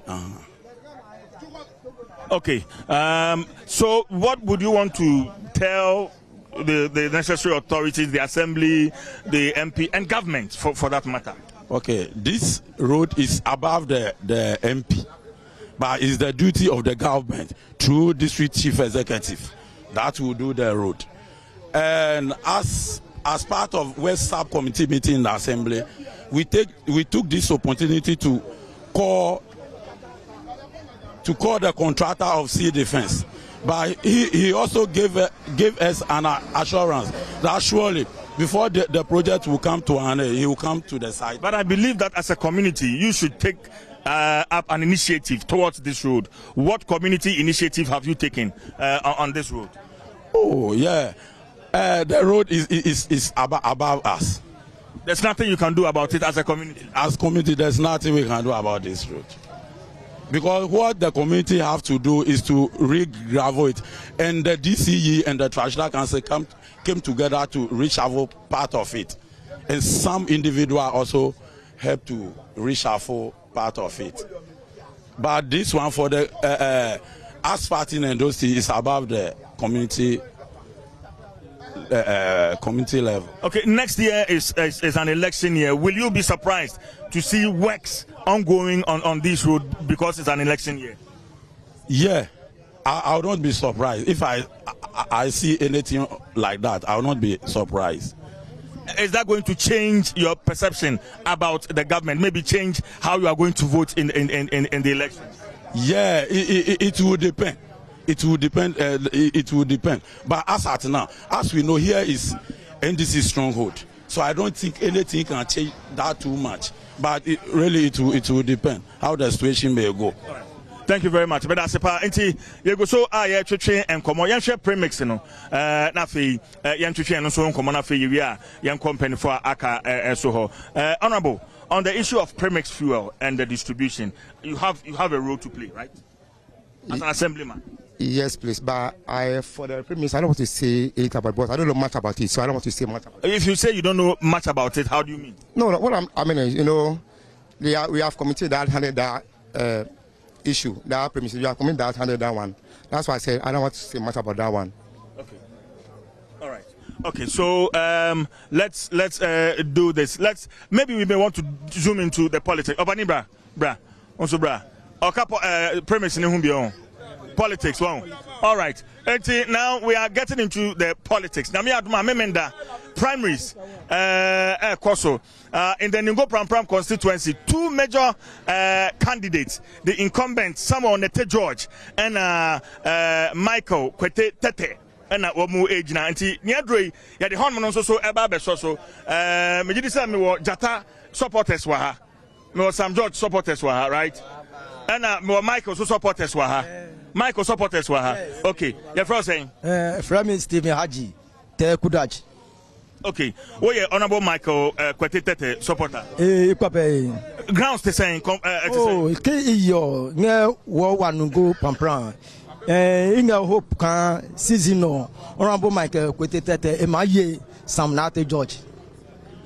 Okay, so okay, Honorable Michael Kwetitete bedi nkunuma. Ejuma Honorable Sam George wabeye no. Eti saying say yakase susua gauge eti saying. Okay. Ke wa yo nge wanugo pampran. Honorable Sam Nate George ne eba pewe noko nge wanugo pampran. Ona eba pewe noko ipo pe ne eba pe di otingba. Ma pe noko na so wa meye hwe. Sam George nye hwe. Onye hwe. Okay. Eti ko oyo po mana kan otingba ka ke to pe ne eba pe otingba ne wanugo mamu even otingba won apemomo ne emasi se ne le ba ne lo ne eba dra otimpa ne aha baby we ya na ye de donated by Jatano enti na se ne obey ya ne se ode ne we ni be bo ho ne aye de na ya da eno ane adwuma Sam George aye wa sa eno ane masa wa anya hwi wa okay. Enti ye fa Michael Bako and ye fa Sam George so Bako. Enti ye be kon sa. So you speak for Sam George. Sam George, assemblyman no. Okay, mamene we enkasem you. Opening also what Sam George afa ho. Grounds to saying for the MP. Te say MP ni buy Sam George obai onye hwe. Aside sa signboard ya wa ye de ateta apata no ho no. Onye adwuma bia woni ngo pram. Sa na de ne take. Yo mi da wa ase eni Adom FM Adom TV ase eni etiefo nyina wo mo hwe mi da wo mo ase say mo abisa mi sa question na say obi guso kan say Sam George obai onye hwe a na etre say onu akro no oyo tronfo pa na onim ne ekoso wo Ghana otiningo na so oni ningo yes anka owo ningo a aka Sam bai obehu ni Sam aye e wo ningo ha na Sam oboni hu modi a Ghana fo anyina hu se oboni hu modi wehu ye wehu se woni ukra wo fie na munya mu wo ba bema na wo ba no hu nya fa na okoskoro ni mande a na ukra ni ba no ni mande a kasi mi kra ba we oni mande se mi ba no but gunu fi so no so ni mande na Sam beyi uhwe a Sam owo position na so born hu modi ba den na waye o so waye adwuma den na waye wa maye 1000 street lights ewo ningo ha 1000 street lights water nyinya obai fro ona no lobby say yes hospital emaye eya obi mu na mo say NPP na so NPP na wo so na so obi lobby a emma wuti fie unim kwan so a hospital no fire sana edibai see defense NPP wo mo ona mu ye na so unim ba bi kwa fire unim onu kwa wo mo lobby ansa na but what is see defense no Sam George na lobby ansa na mbe wa ansa na bai wo mo bisa si wo mo se onye hwe no wo mo mi pese obi mra no mo sinu kuku se mi asimasi we na mi ko lobby ansa na ye be ye ono metrem wo hasasi a any hospital ni nyina wehu nti ni mama ni jade na so oye bibi na se ni mama aba jade on de bobo nti minim se isio na eto ewia na ebo Sam George ni de we wi ni dada se aka ebo a ebebo ama me da se pa Michael oh yeah Sam mama fa Michael Kwetitete Bako opening for saying Anyanko Joshua who support Honorable Michael Kwetitete adentia he support Michael kan le eyi MP lolopo se ni ne egepe ha won mami o isawangbe jejama no me sa ne MP nepi enyo nepi se opeso che se onya medi MP mpo no niam a oye wa ha no esomani pa sa na opeso oche okay yo ne be no pe my example kan ko ya mango tunya pio e ma police station e ma sine ke nga aban wa angelejo but no wa MP e pe no kono wo chiwo kam ne bra ba de ke se gba otin gba ne ma ni ne otin gba ma mo che ko oye wa lo le blo ne ebe no mana ga lo le blo egbe ko odi o ke se ake ya mla po ewe mla wo he ke se ya wo mla se lo le blo le chapi ele ne le e ma pi se no emabaye MPole e de wo kan lo le blono mekani o me ne ehun kla emaba pe ha wo mune no ko ade lo eke e ayo be okay, so me to say ya person say answer na honorable Sam George Babedi MP no o say mo bo say obeya kwan ne ade nyina ade amamo enso enei mukọ bọ kwan no so a na wa kire mo say ya de ne kwa ma so be jafie so nko semra e kwan ye enka na dwuma ho kasa na mete bio hu ke obile about common fund kan eko mo MP no ngelejon o common fund ne ebale mini jine no okege ma wa lo keke de wo gese DCU ne ngelejon e sign we common fund ha ne man na ne ekmape no ko hawo se ekomele o man na ne ekese eke o common fund le ekome ya ha traditional council bi nke ni ne se mala e modi ole ebu eska le ne na maje ne ekma no ko ne ko ma se ko togumi ololo me jine ne enge pese foto ko che MP ke ba foto ne dia kese echo wo no ko poten ne epe ha ngoma nga ese na foto no wa be jama no ka keto ngoma no yem no kesuo ke leke esuo e ba che wo no ko ne mas ngoma mi yem no ne ke ne mapi kese o chuno ne enge ma klawa e ke nde ba pinka ke only otimba no ne mas no. Okay, it's Honorable Sam George, the final part in there. All right, the final part is that me say ya one more to ninchia say omra metre ade ba ko a why your constituency ha aside apataya esi hanumi ohina bonsa. Yes mina. Yeah. Yo she utie nsema brand ne kan no a eno no apata no ye ba ko o kire se Honorable Sam George ede no bia no o ka se this your teso wa krom hanum no se oba so ba beji common fund this infama no this your onsan kra na wakwakoje nanso no ba he no na MP akwaje common fund no ade akoma traditional council na so de akoma nkrofo bi na nia ebo na ehia no ene Sam Honorable Sam George no so de be man nkrofo bi na wode sika na agu on botom eno ena wotimi ye wo yie no firi on ma se mpuntu asem de enya de ekos ebi kos wo hanum enu nti so onu Honorable Sam George oye MP no so jitu pan se wa ye mpuntu djuma bi wi pata esi hanum a yesi na wo hodara na wa baba ye no Mike Nkrofo ne se omra no be kire na so kire se wei e na wa ye betimi aboa omamu ni nyina won wo bete ase na sabri de ade ba ko pekrapo ni honum a wo be ka se wa ye e de aboa a woni ehu ye se wo ye e de aboa omanfo no sei e na eye won a woni eta Michael Kote echi no woni eka okay Adom TV Adom 6.3 FM so be so ka be last one ebeka ye blaba atmunyu ke see defense ke hospital one angama angelejon omanaka those time on yiti mesange no MPP ba hinu ni waka akegbewa bridge no nyangelejon ne kufo ne engelejon ni chene ama bridge no go pay me as MPO e balejon ne lenwa na kan lem no e pie kufo he na ba pay no se kam na ngade ke se eke hospital on engelejon e pie he na anga pay yo bia ke ligbo na maka sword na ama je no ama je sisione ama je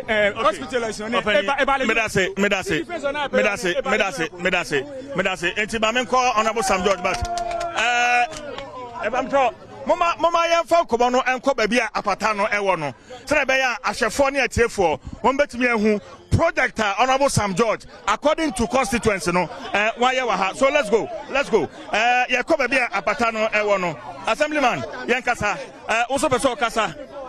My brother, no, let's stand so I'll talk to everyone to hear because what they are saying is not true. So, let's go there. No, what they are saying is total lie. It's total lie. It's not true. It's lie. What they are saying is not true because let me tell you something.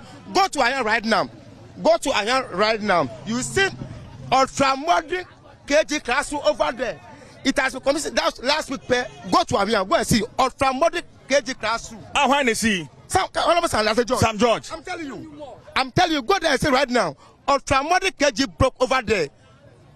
Who believes? Honorable Senator George. Now, can't you, this thing, old Nigo now, he has given each, and we have 22 assignments in Nigo program.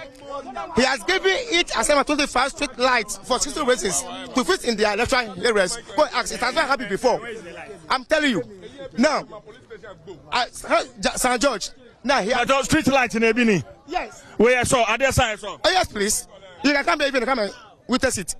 It's working. He has given each assignment 25 street light to fix in their residential area for security reasons. Now, go to this thing. As you know, I was still surprised of what they are saying. Now, he have been paying school fees. Let me tell you, yeah, it's not everything that we say it here. Let me say it.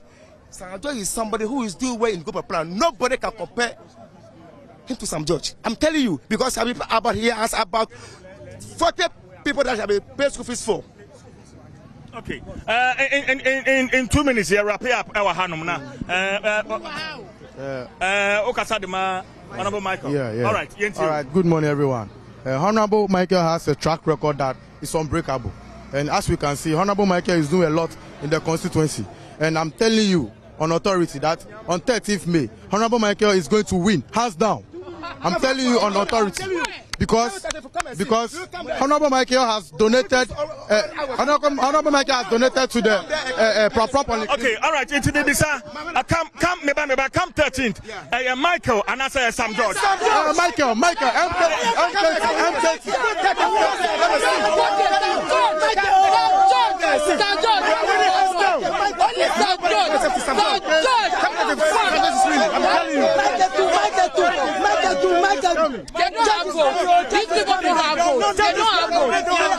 Okay, calm down. Let me listen to you. Mami tell me that say pa sawa mami akonya we. Mami kan kyerɛ St. George ade a oyɛ no MP bia on to me yes ade ama no. Sesi a ukɔ boeko. Ukɔ we dawa kwan ni so light pole ɛwɔ hɔ light ɛwɔ hɔ ni na St. George na ye ukɔ ahwiam wasu wabi ɛwɔ hɔ num then I person St. George ye or to people school fees more university size St. George here enua na ebe vote amanu Mike here or cut down or MP on did da yeah go start from class 1 biomo setia ye was slow et ye bet to aso ama St. George. Nobody can change St. George in Nugo Pram nobody. Who is Mike here tete? Okay. Munyabute.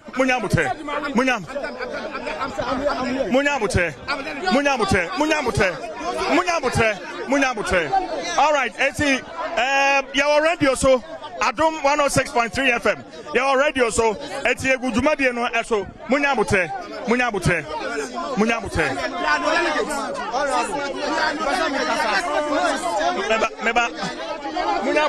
Meba, you've spoken already. What support wine? Me support St. George. George. Pacho, media haminu, minian mubi abe kasase. Michael, Tete, wayewe. Uye bibia. Ede free old Ningo Pram. Abatwa Ebaso NDC Amonyo Kumu da memory da 13th of May 2023 from 7 a.m. to 5 p.m.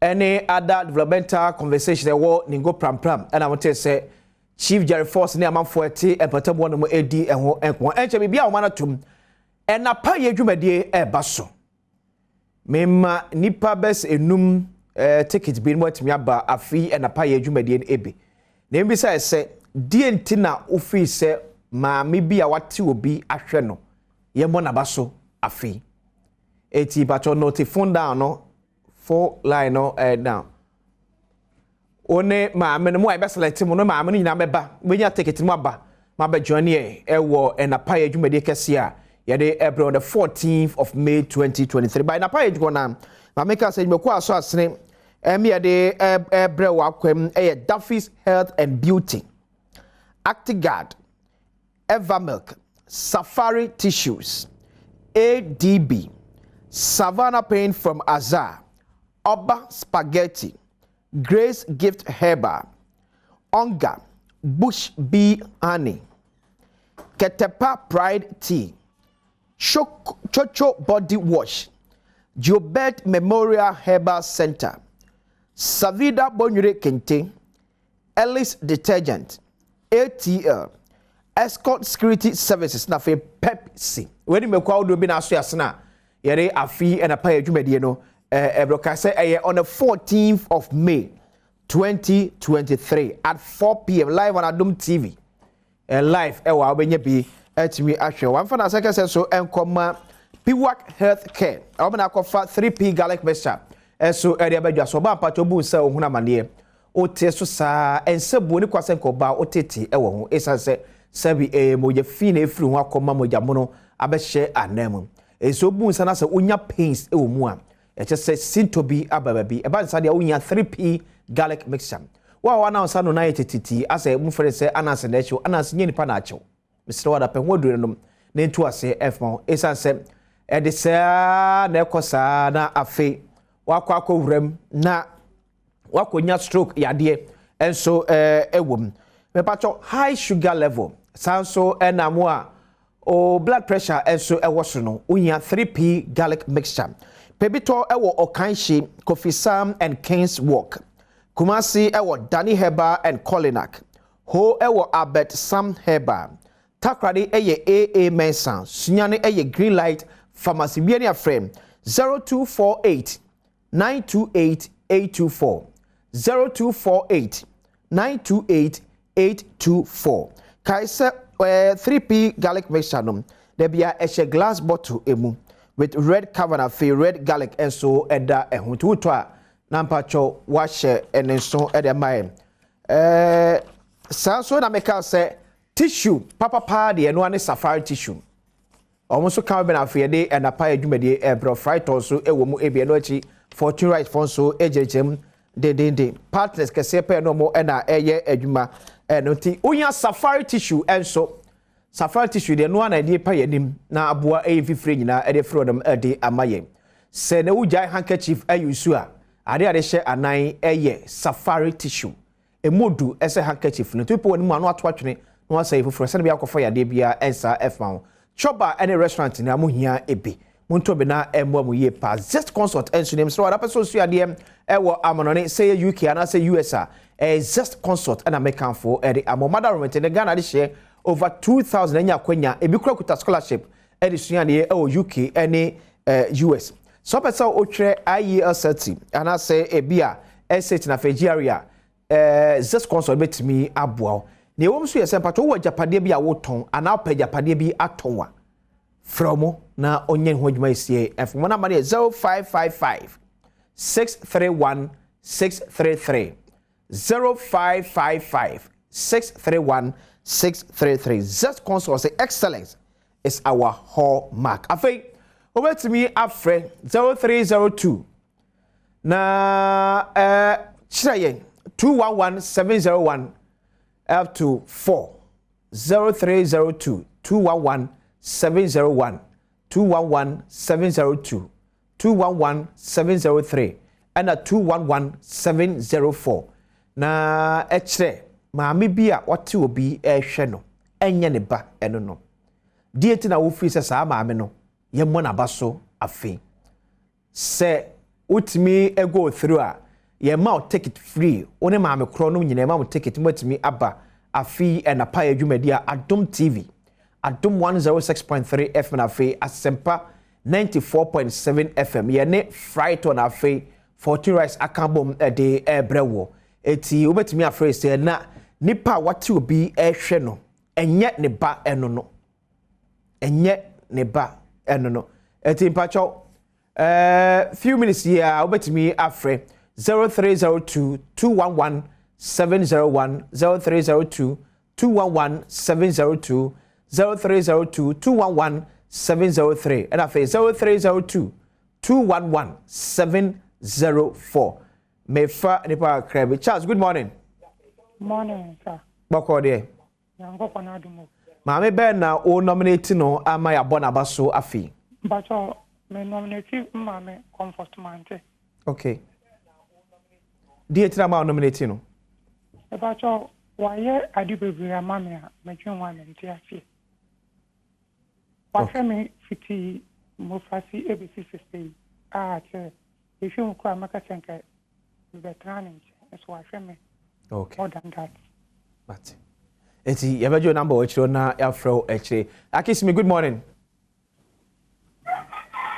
Akis me good morning Ofa boko de Ofa dunya shiri nyame adome ho ede pa matamfo na ebre maame be na ka yamo na baso afi Mame ofa Nakopon so say be pay for say abofra ho be ese no be nya fasempa na fi na awfo no bo wa na awfo afirim ane bia na awfo nya hwe no sa dia me de wo kota kwansuta mame bo e fra no amina ba wa o ti K15 sa mame agi obi ba a wa hye akora no wona kotu adwumam ama akora no enne akora no pon ho a wo ye master di obedi na ofise mame be fa abofra ye wonya abofra tina ya abofra ye oba mame misa 1000 o misa taku o misa sempoa every akora for hoda awofo nyina so te ase omumu yi ba mame ne kwala dawson ne ma dawson o ma be 6 ba wasafa obi ba aka ne ho a wo hwe no nti metre se amina ba wa wata computer o nya passe na paye mo ba so papa Mate akisi me bejo number wa chiro na ye no atwas mama afia good morning.